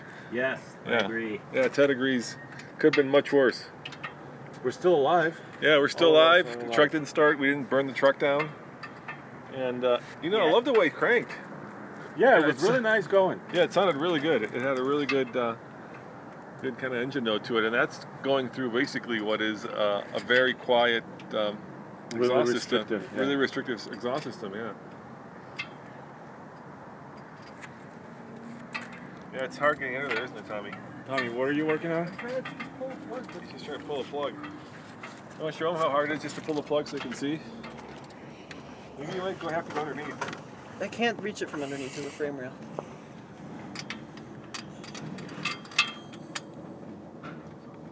People have been pulling plugs in small block Chevys since the beginning of time, though, so how hard can it be, huh? That's the way I'm looking at it, and I'm sticking with it. Can you break plugs, Ted? Yes, absolutely. Yeah. Oh, sweet. Try to keep the socket nice and straight on the plug and don't let it go sideways. If you hear a little disturbing crack, you know you cracked the porcelain. But don't do that. Okay. You pull the plug? No. How can you even see where that piston is? It's not going to be easy. Maybe I can get an extension.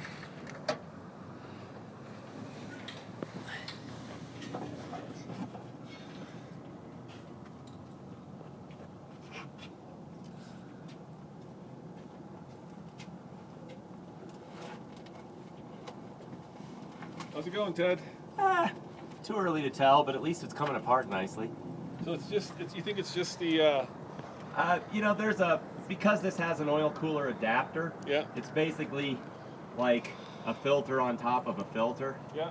And when I substituted the non-cooler part for the cooler part, I just unbolted one and stuck the other one on because, you know, we're trying to get it done. Yeah. And really, I should have scrutinized it more with sealing in mind to make sure everything was compatible. So this time I'll do that.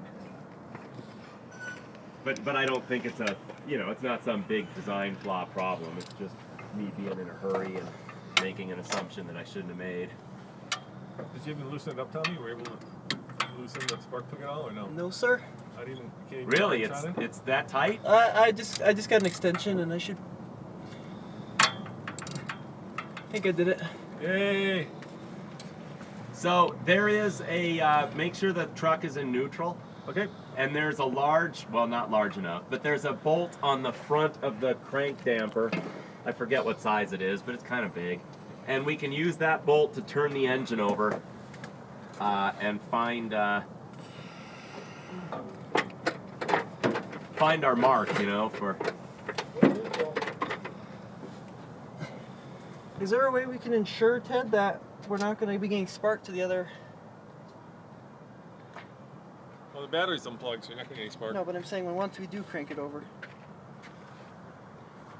Sorry, go ahead, Tommy, what? Is there a way we can ensure that we're not going to get spark to the other cylinders when we crank it over? Oh, yeah, with the key off, that won't happen. And, wait, maybe I didn't understand. No, I'm saying, we don't need to. We can get that scalpel. Remember there was a scalpel? It's going to leave a piece of it in there. Yeah. So yeah, so what we're going to do so that, that when you go... Get a camera. Yeah. So to find our top dead center compression stroke. Yep. I don't remember the wrench size. It was a bolt right in the middle of the crank damper, and we can just put a long extension on it and just crank the engine over by hand, while somebody sticks their finger in the spark plug hole, and you can actually feel it making compression coming up. Once you feel that, then take your finger away, get a flashlight in there, and just continue to turn the crank damper in a clockwise direction until we have our timing mark. Then at that point, just leave it there and take the distributor cap off. And we may need to remove this fan shroud. No! Okay, there's another way to do it. We can put the truck in gear and push the truck. I was just hoping we could, or for that matter, we might even just be able to grab some other whirly gig and turn it over that way. Because it's really... Yeah.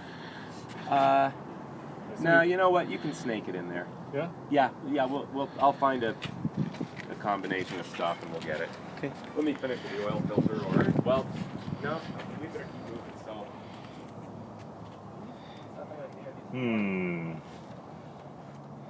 There's a couple of people wanting you to say hi.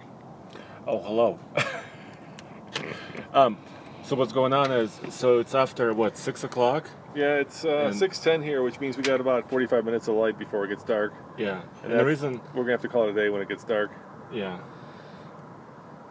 So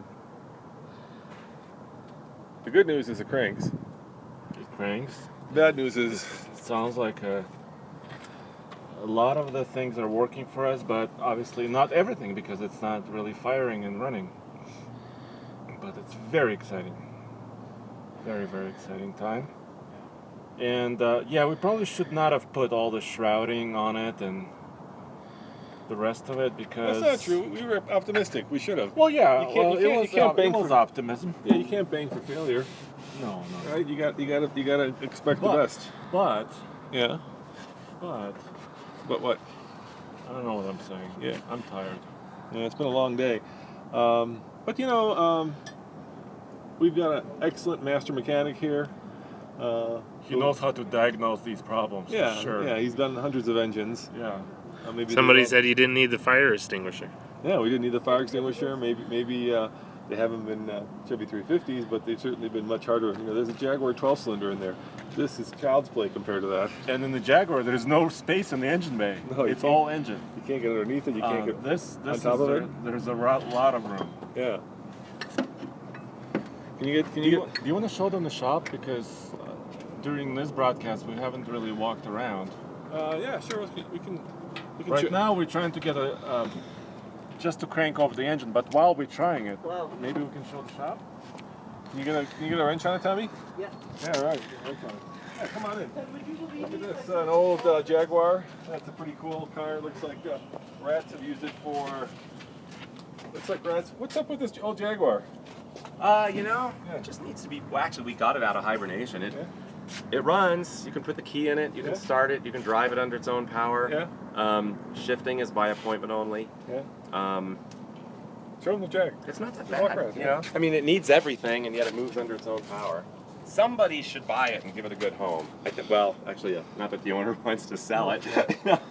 But it'd be an ambitious but worthwhile project. Yeah. But it's an automatic. It should be converted to a 4-speed overdrive or better automatic or anything else. That would be the best thing. This was like Jaguar's heyday.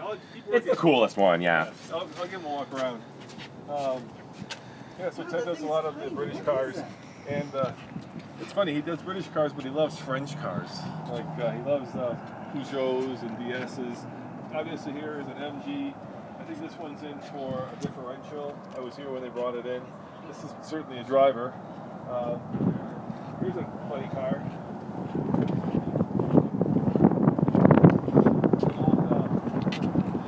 Bug-eyed Sprite. Let's look at the lights. In Europe, they call them frog-eyed sprites. I'm not a huge fan of these old British cars because I never fit in them. I mean, look at that thing. If I sit in it, my wife laughs at me because I look like I'm sitting in a bathtub. And of course, shop would be complete without Citroën DS. One of the coolest cars that the French have ever designed. This is a Safari. It's the station wagon. The coolest. This is your car, right? Show off your car. Yeah, This is my car. Yeah, what's your name? Sorry. I'm Sean. Hey, Sean, show off your car. Yeah, so I'm Ted's business partner in Ads and Allies, Yeah. and this is a 1969 Citroën station wagon. It's a DS. A Safari. No. It's not a Safari. I was wrong. No. Is it a Safari? Yeah, it's a Ted's Safari. is a Safari. I told you it's a Safari. I question that. We go back and forth. We also go back and forth between it being a DS and an ID19. So, which is the originality of the actual engine that's in here. Right. because- So the DS was a little bit more expensive. The ID was like a cheaper version of that. Well, and you're looking at the power of the engine, and I'm going to actually do a swap out on my engine pretty soon. And so is this your daily driver? It is. Yeah? Yeah. You know it's got a Hemi, right? It's a Hemi. It's a hemispherical engine. That was one of the one of the cool things. I am not going to put that bumper sticker on my car. No, but it was one of the cool things that this was known for. You know, they put a hemispherical engine in it. Of course, it's also front-wheel drive. It's front-wheel drive. It's all hydraulic steering, suspension, and brakes. Do your lights steer with the? I have not put on the new the lights. Yeah, so 'cause that was a European thing. it is, and so this was not built for a European market. Obviously, it's got the left-hand drive. So come on over here, guys. So in the European, this was another cool. Remember Tucker? He did it. Citroën did it back in the 50s. In the European ones, when you turn the steering wheel, the headlights also turned. Yeah, and Ted's making the modification on his DS sedan, but I'm not sure on his wagon if they turn. They might. Yeah, and they didn't allow that because of regulations here in America. Yeah. So, and it also, of course, has air suspension. Hydraulic. Hydraulic suspension that's also hooked up to the brakes. And Yeah. the coolest thing is the brake, because it doesn't have a traditional brake. You want to show me a brake pedal? Yeah, absolutely. Yeah, go show them the brake pedal. It's So, crazy. Yeah, so the brakes have two different positions, and it's a conical design. So you can either step flat on the brake, straight head on, like this, or you can come up from underneath. And the same thing with the horn. You have a city setting and a country setting. So the horn will either be soft for city or for country. You can just slam onto it and it's going to make a larger sound. And then if you look right now, because I was detailing the car today, I set the car down in its lowest position and I just kick that up. That's my standard driving position. Once I turn the car on, the hydraulic suspension is going to raise the back up and then it'll raise up the front. And if I'm in a weather situation, like it's snowy, I'll jack it all the way up into the high drive situation. Or I can use that to change the tire. So. Or it'll run on 3 wheels. Yes. Yeah. Yes, and the sedans, they do that just to play around with. I have never driven a station wagon on 3 wheels. This one, I have the best suspension of all 3 wagons that were at the shop today. They're asking to start it. Oh, I would love to. Yes, please start it up. Let's Let's watch the. Here, we're gonna put it not on you, but on the Yeah. rear, so you can see how high it goes. Yeah, so Oh, you gotta okay? go. Oh, careful with the. Careful. We'll go in the highest position. Go in the highest position, and we'll show you how high it goes. All right. Okay, here goes. Watch this thing. All right, watch. Yeah, watch right here. You'll see it. You'll see it start to go up again. Yeah.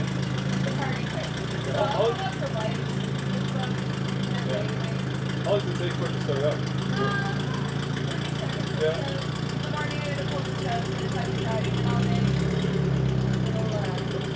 Yeah, come on over. Don't do that stuff. I don't want to have you die. You do it from this side. Come on, this side. Be careful, though. All right. I can tell she's about to go. All right, she's about to go. There she goes. Come on up. Oh, it's so suspenseful. I like. It's because I'm putting it in the highest position. It's taking a little longer for the fluid to move all the way through. Yeah. All right, there it goes. There it goes. Look at it go. Look at it go. How cool is All that? right, and then if you run around all the way to the front, Run around to the front, Ian. Go to the front. front's gonna go up. It's gonna be super dramatic. Yeah, the front goes up. And these TSs were known to have like some of the best and most comfy ride ever. Yeah, it's a crazy comfortable car. Yeah, just look at that. Look at that. Look how tall it got. It just floats over things. Yeah. So Ian, if you back all the way up, I'll drop her down. Right, drop her down. Why do women top color cars at her all the time? Oh, look at the top. Woo! It's like a ride. Well, I'll tell you why this DS is hot. Yes, yes. So, there we go. Yeah. So, it would be silly to call the guys. Yeah, the other thing about these hydraulic suspensions, right? Yeah. Is they're also hooked into the brakes. Yeah, so hydraulic steering, brakes, and suspension. So, All in one system. So if Yeah. you lose the hydraulic pressure, you're going to lose brake, steering, and yeah. so I used Turn to her up. drive almost the exact same car in high school. Yeah. So I had this wagon, and the scariest thing ever, I'm at the top of a huge hill, and you've got 1,400 pounds of pressure going through this very tiny line. And of course, they're notorious for cracking because, you know, at the time it was a 20-year-old car. Now it's almost a 40. How long have you had her? This one I've had for 3 years. The one I had previously, I had for about 10 years. By the way, So I love these seats. the It's so classic.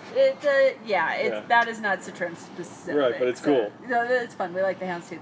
But when the line splits, so Citroen runs 2 different fluids. There's the green fluid, which is a Citroen. No, it's the green fluid is brake fluid. Yeah. Or there's red fluid, which is a Citroen specific fluid. And you've got this running through the whole car.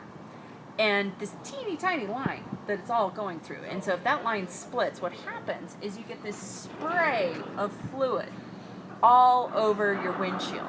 And you cannot see. And then the car drops straight to the ground because you've lost your suspension. And then you don't have steering or brakes. So I'm in high school and I'm driving. And all of a You must have sudden, been popular with the boys. I think they thought it was a little peculiar. Yeah, did they? I think they found it a little uncomfortable. Now, it's also got a unique transmission, right? It's Yeah. got like how many? 4 on the tree there? So this one's 4. Ted's is Yeah. a 5-speed, but it is on the tree, so Yeah. that takes a little getting used to. And then turn signals are a little different, right? Yep, turn signals are a little weird, Yeah. and you push it in to stop. You push it in to stop? Yeah, so you hit the turn signal Yeah. and then And then you push to it. disengage. To disengage, you have to push correct back it. Yeah. in. People can't get out of my car. They get nervous because they don't understand the locking mechanism. It's super French and streamlined. Let's so- look at it. It's right here, right? Yeah. So let me open it. Yeah, absolutely. Let's show them. Here we go. Watch out, man. Let's show it from this side. So look at this. Look how cool that is. It's beautiful. And on Ted's, he painted his to look like they're bake lights. If you look at his wagon. So you push there, Yep. and that's how it Yeah, opens. and then to lock, you pull forward, and then you disengage here, and then you pull back. So that's pretty cool. So let's open up the hood. Let's show them. Absolutely. Let's show them what's under the So under the the hood hood. release is kind of funny because everything It's is fu- kind of for funny. funny, yeah. So I've got two releases. I've got on the driver's side and then the passenger side. And what's that knob in the middle there? Is that the heater? Yeah. Yeah? So I've got a regulation. So I've hot and cold here. This will be directional, bottom, top, the amount of heat, and then you've got two switches here Yeah. for both the direction and the amount of And flow. I love the horizontal speedometer. It's pretty cool. What I love here is it's stopping distance, and then it says dry road. So the numbers on top are your stopping distance. Mm-hmm. So like the 100 is 100 feet or 100 meters. meters, So- because French. So. French, yeah. So But isn't it? Is That's it a US feet? speedometer, right? Oh, it's think feet. it's I feet on lied. that one. I lied. He's gonna call me if I say anything wrong. He's gonna call so me. you've got the US. So Yeah. at 50 miles, at 60 miles an hour, 250 feet to stop. And if you're doing Yeah. 120, it's 800 feet to stop. Yes, and that's on a dry road. So if I'm on a Show wet that again. road, It's really cool so you can see it. if I'm doing 120 on a wet road, I want to give myself at least 1,000 feet. How much Just is saying. 1,000 feet? Good God.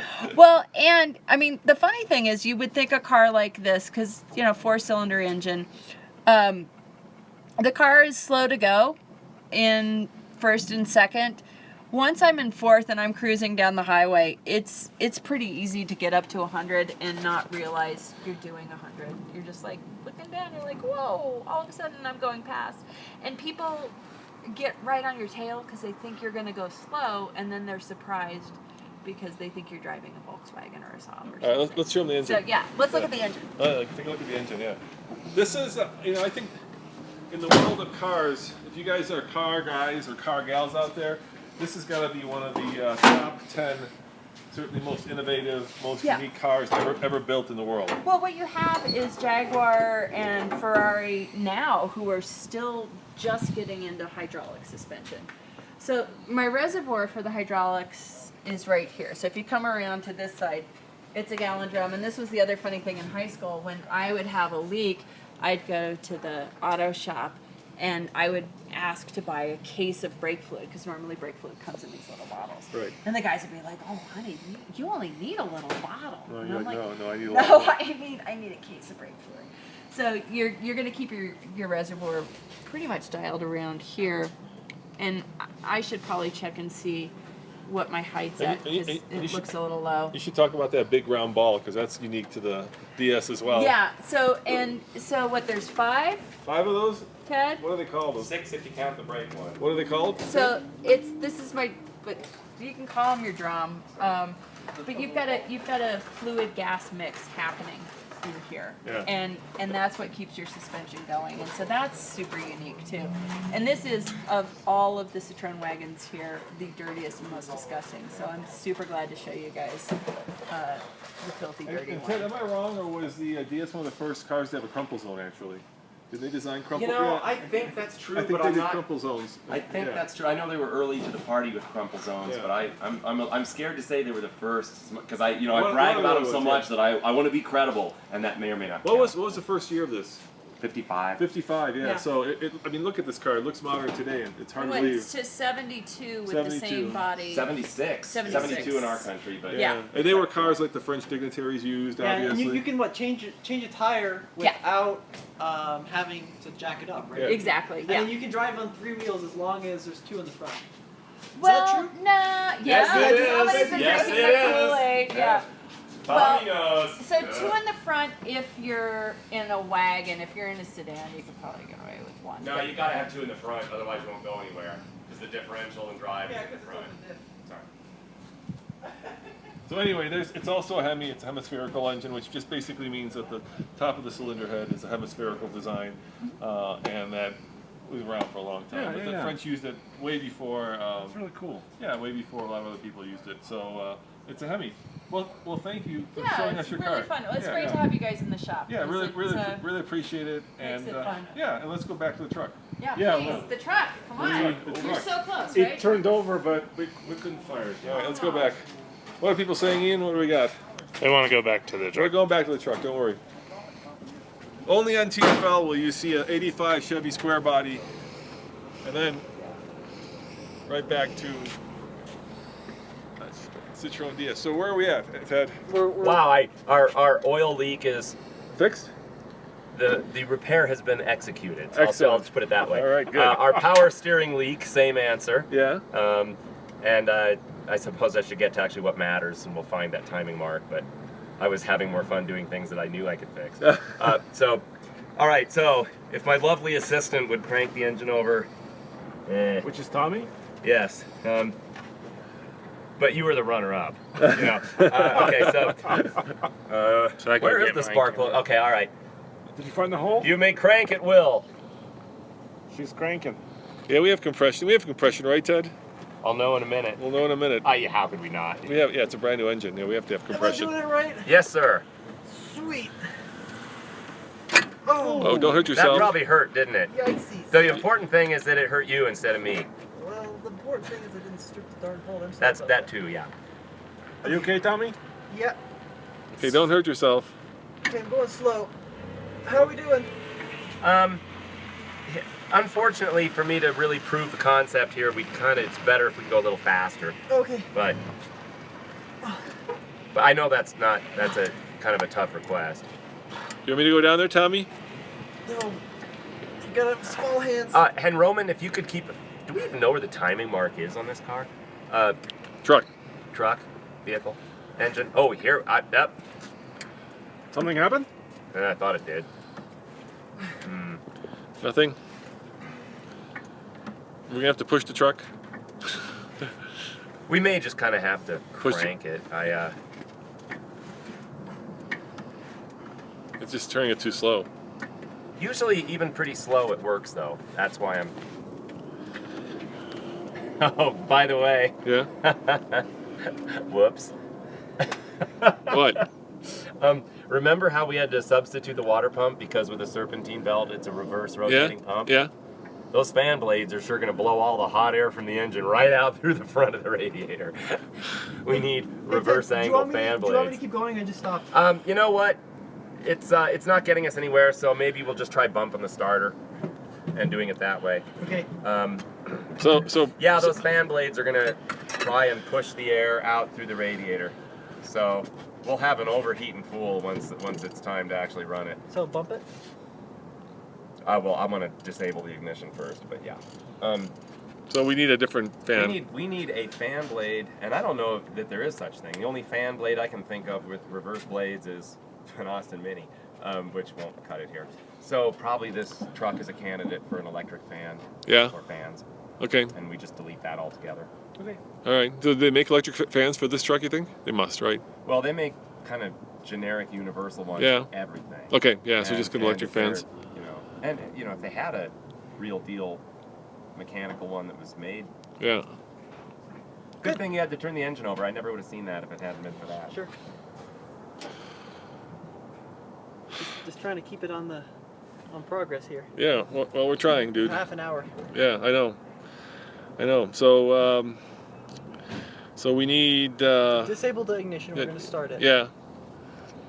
So he's gonna disable ignition, and then we're gonna start it. And now we've got a fan that's pushing air instead of pulling air. That's not the biggest concern right Well, it's a big concern if you want to try to drive the truck. Yeah. Yeah. But just getting it started. Yeah. We're not gonna drive it out of here no matter what. Yeah, it's not gonna drive. So at least I'd love to hear it crank and start. We can hear it crank. Well, there you have it. Try a fan out of the mid-90s. Yeah, that might be doable. I don't know.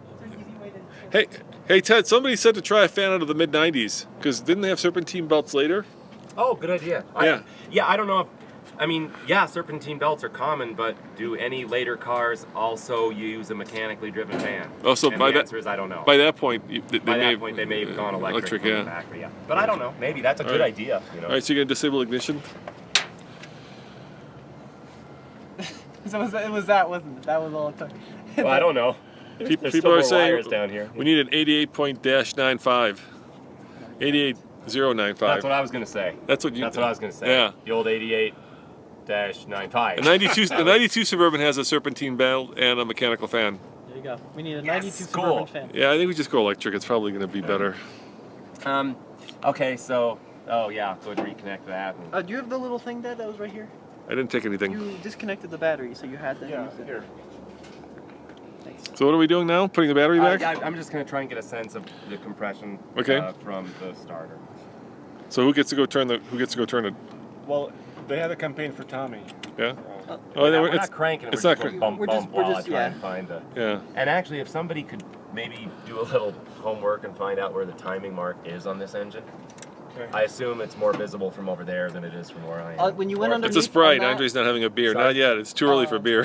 When I went underneath, Sprite? there's like that Yeah, circle with a Sprite. bunch of like numbers on it. Yeah. And then on the other side of the numbers, there's like a straight line. Oh, like a mark to line up with them, and it was on the bottom. It was it was on Fantastic. There's our answer. that silver Okay. thing. I don't know what that silver thing is,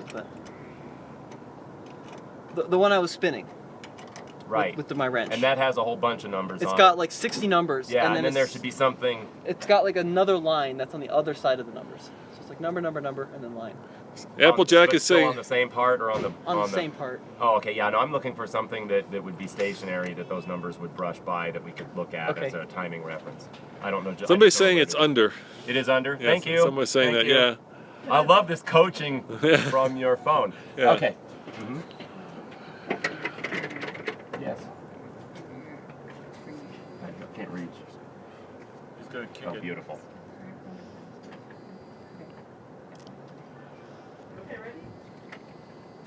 And just a bump, just a little bit each time. There we go, we're there, done, perfect. Holy moly! All right, you want to go underneath? Watch the oil, dude. Is it under there? Do you see anything? We need the light. Andre, did you Google it? Well, Where the Well, the night, yeah, I got nothing. You got nothing under there? I'll look at it. Actually, flashlight down the spark plug hole right now, and then we'll actually top it out. Oh, cool, yeah. I don't know. If this Well, there's a nice picture of it. It didn't say where it is. Oh, wait, yeah, does it? Little cam timing reference. Something from the top. How do you get there? Yeah, You look at the timing tab from up top, man. thank you. That's what somebody's saying. Timing tab on timing chain cover over driver side. Timing tab on chain cover over driver side. Thank you, guys. Timing and driver side. Here we go. That, I think I see it.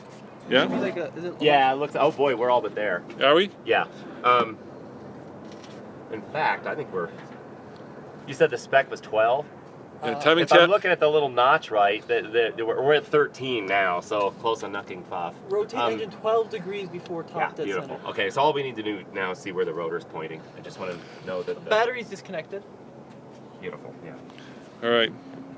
Timing. And go ahead and reinstall the plug. Yeah. Okay. So now we just got to get the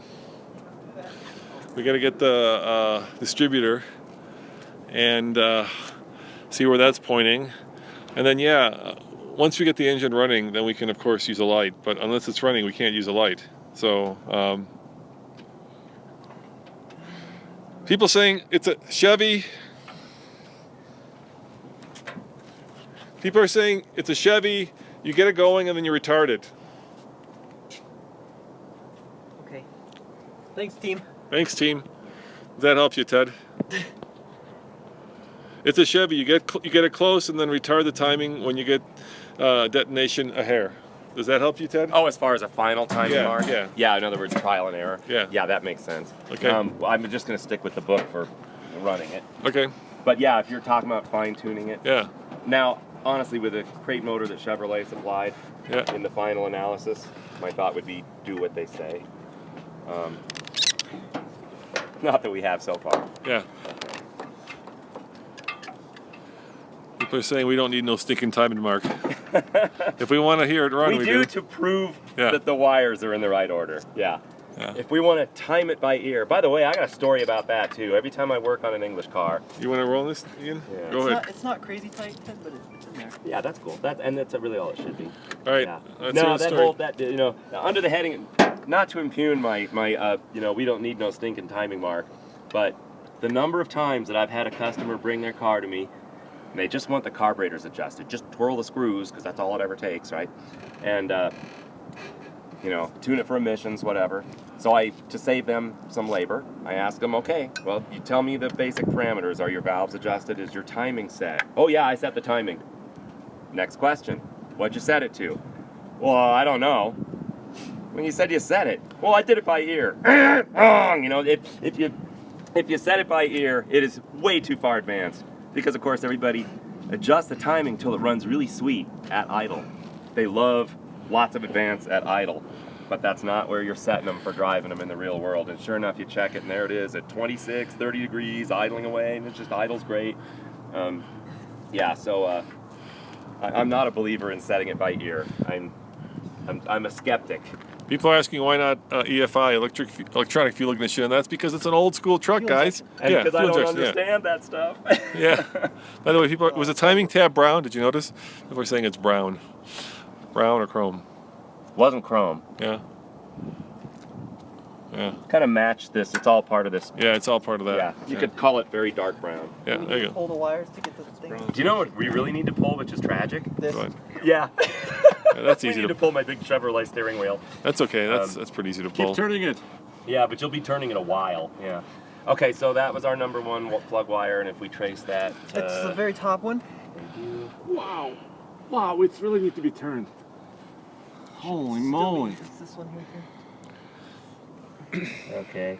All right. So in theory, the rotor should be pointed, you know, straight back.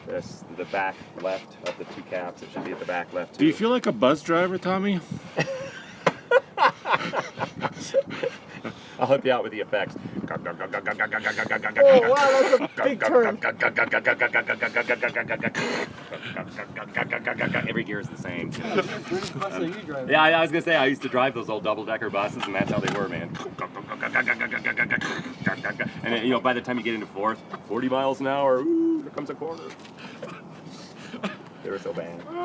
Yeah. Someone's saying 350s are pretty happy with 34 to 38 degree of total timing. Total timing. Yeah. That's pretty standard. Yeah. I mean, you know, timing in general. I had a customer once that he was studying all these advanced curves because the car wasn't idling right. Well, you know, your advanced curve doesn't matter just for idling, but whatever. You know, knock yourself out. And he brought in a chart of all these different advanced curves from all these different cars.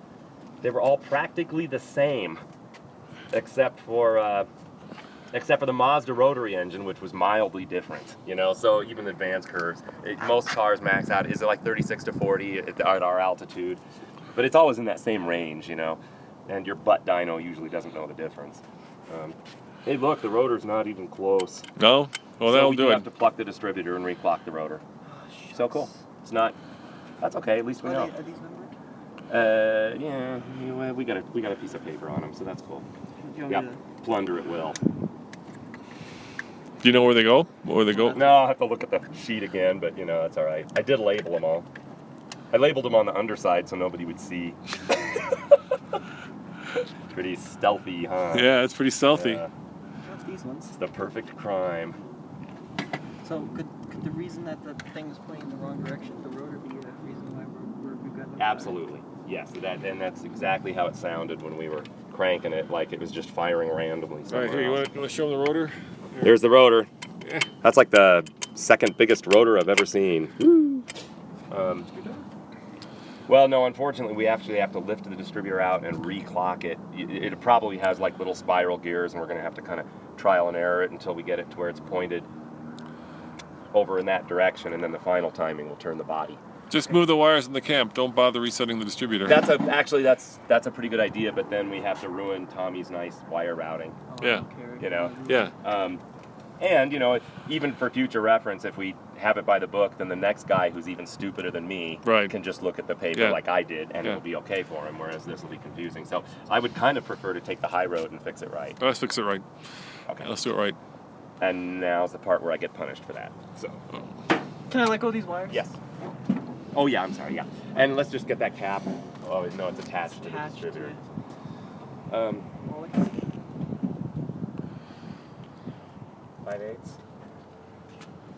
Yeah, rotor should be pointing towards cylinder 1. Here, look at that. It's way off.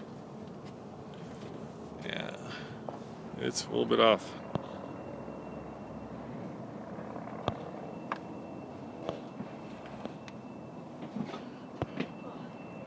Some old school truck. Here, you go for a while, Truck Andre. fixin'. Yeah.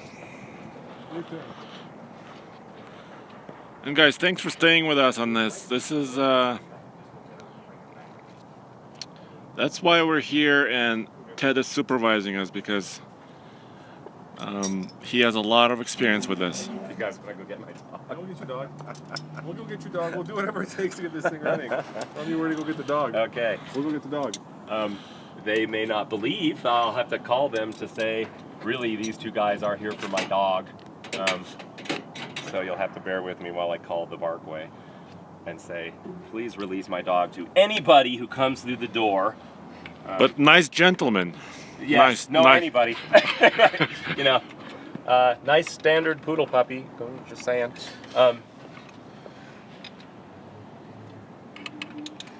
Someday I'm gonna run across a car. Why wouldn't they put that that toward number 1 cylinder? I was just gonna say. Well, no. See, and I assumed because everything else had been so pre-dialed in. Why wouldn't they? Why wouldn't they do that right? And again, this is my punishment for making. You know, when you make an assumption, you make an ass out of you an umption. Hey, this is number 1. Yeah. Right? That's number 1. Yes. Yeah. Don't scare me. But yeah, someday I'm gonna come across a car that actually has the clamp bolt accessible. And I'm gonna cry. I'm just gonna cry with joy. Tears of joy? Yeah, but today will not be that day. Actually, this isn't so bad. Well, once again, it'd be nice if the distributor were in the front of the engine, not the back of it. Yeah. Yeah. What are you gonna do? It is what it is. It's a Chevy 350, and that's the way they designed them back in whatever day they designed them.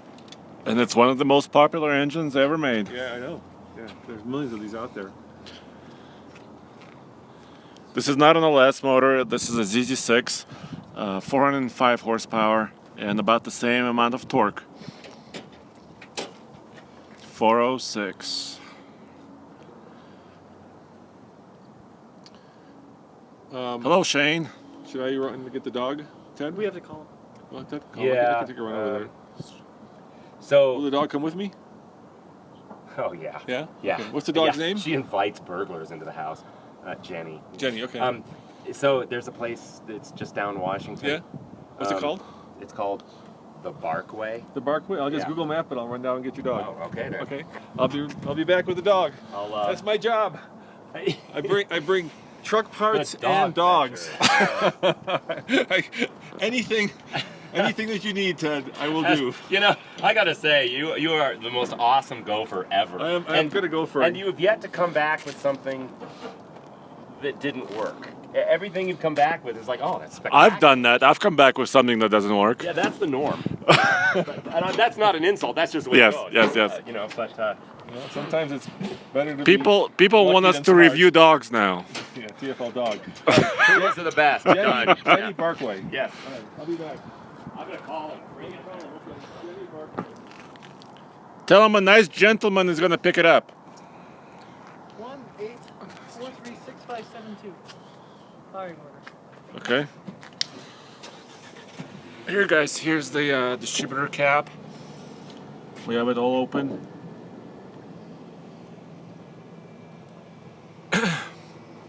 Still working on the engine. Our phone is running a little bit low on battery, around 18% left, so we're really working as fast as possible to get this done. You want us to review cats as well? Well, we're not ready to review cats and dogs yet. We're gonna stick with cars and trucks. We're working on a distributor, we're gonna point in at one.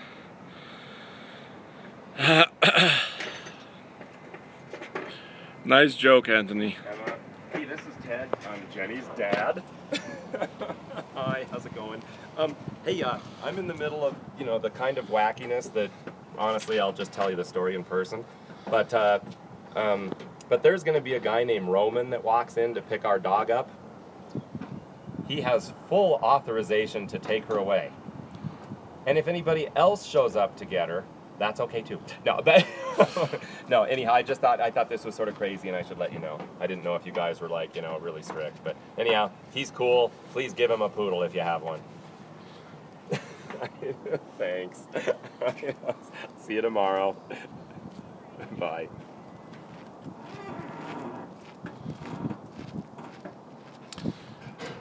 Okay. One job done. Okay.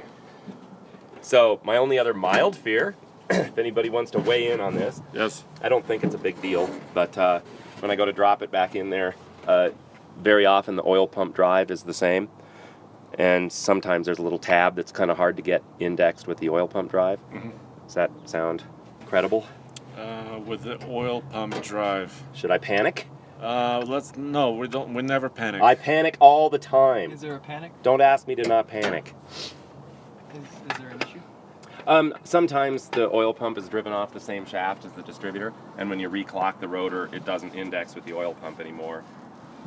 It's not a big deal. I think we can just sort of crank the car over and it'll drop in, but I'm not sure. I don't know. Some people say if that happens, you can get a long screwdriver. Okay. Thank you.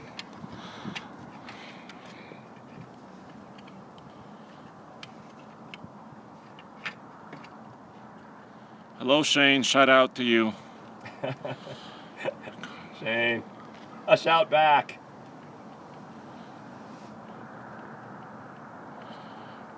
Yes, we will wiggle it.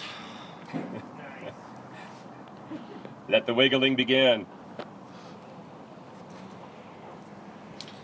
Well, it's nice and it's cooled off It's a little nice bit. out, yeah. It's not really nice right now. Yeah, and it's dark. People can't see my mistakes as well. And there's no shadows. The sun is coming down. By the way, guys, we're just north of Denver, and downtown Denver is down there.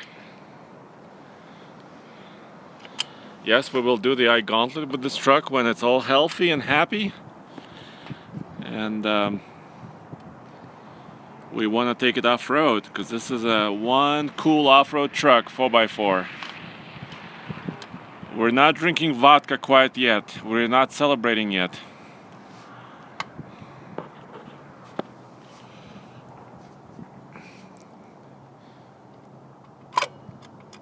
So you're wiggling it now. So, I would say the rotor is pointed exactly where it needs to be. Yeah, there's my double check. And there's enough sweep on the timing adjustment that, oops.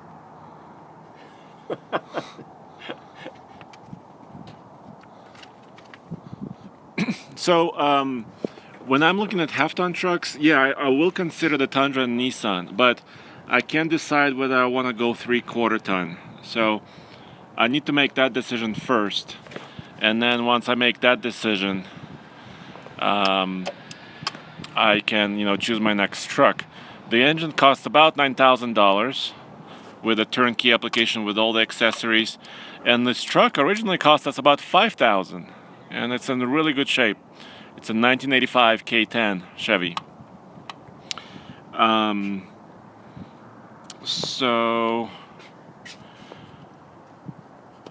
yes, I do. I was originally from Russia, but I've been in the United States and living here for about 25 years. I'm now a citizen. And so thank you guys for watching for a long time, and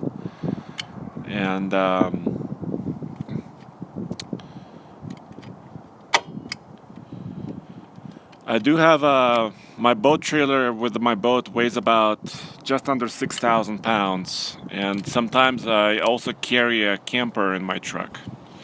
So that's why I'm thinking about that 3/4 ton to be able to handle the payload of the camper and a boat. But maybe I'll get rid of my camper, so I'm not sure yet. We have 355 people watching right now. That's a lot of people. So. Do you know that long slot screwdriver that I have? Top drawer, not including the socket drawer, far to the right. I can find that. The one I just put away. Okay.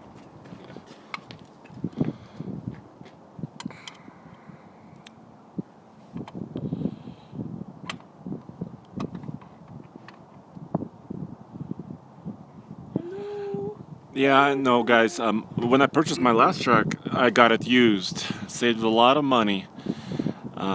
Getting a new truck, though, I think you have to do it almost once in your life. And since we review trucks, I was thinking maybe I should get a brand new truck and take the hit on a brand new price. I'm thinking about going a gas motor for heavy duty. I have my Duramax 2002 truck, but I'm thinking for what I want to do, since I don't pull very heavy trailers, a gas motor would work fine. And here we are. We're getting our flashlights on our phones now, and we can get other flashlights as well.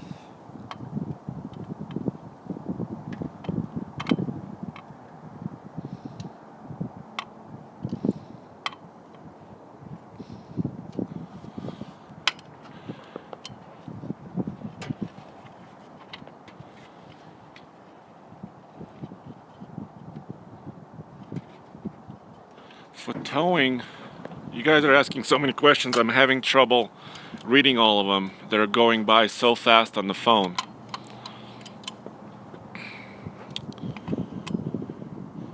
Obviously, that's why we do a lot of our testing with towing, because to show you guys how each truck tows and how each truck behaves on the highway or up on a gauntlet extreme towing. Next live stream is going to be tomorrow morning at 10 a.m. Mountain Time. We're going to be doing it from our office, from our studio. And that show will have a special guest. Harvey from Boost Creep is coming over to talk about tuning, modern cars, turbocharged cars. So you can come back tomorrow for another live stream. And the next big green stream will probably be sometime later. Because if we can get it running tonight, we may have to work either tomorrow afternoon or over the weekend.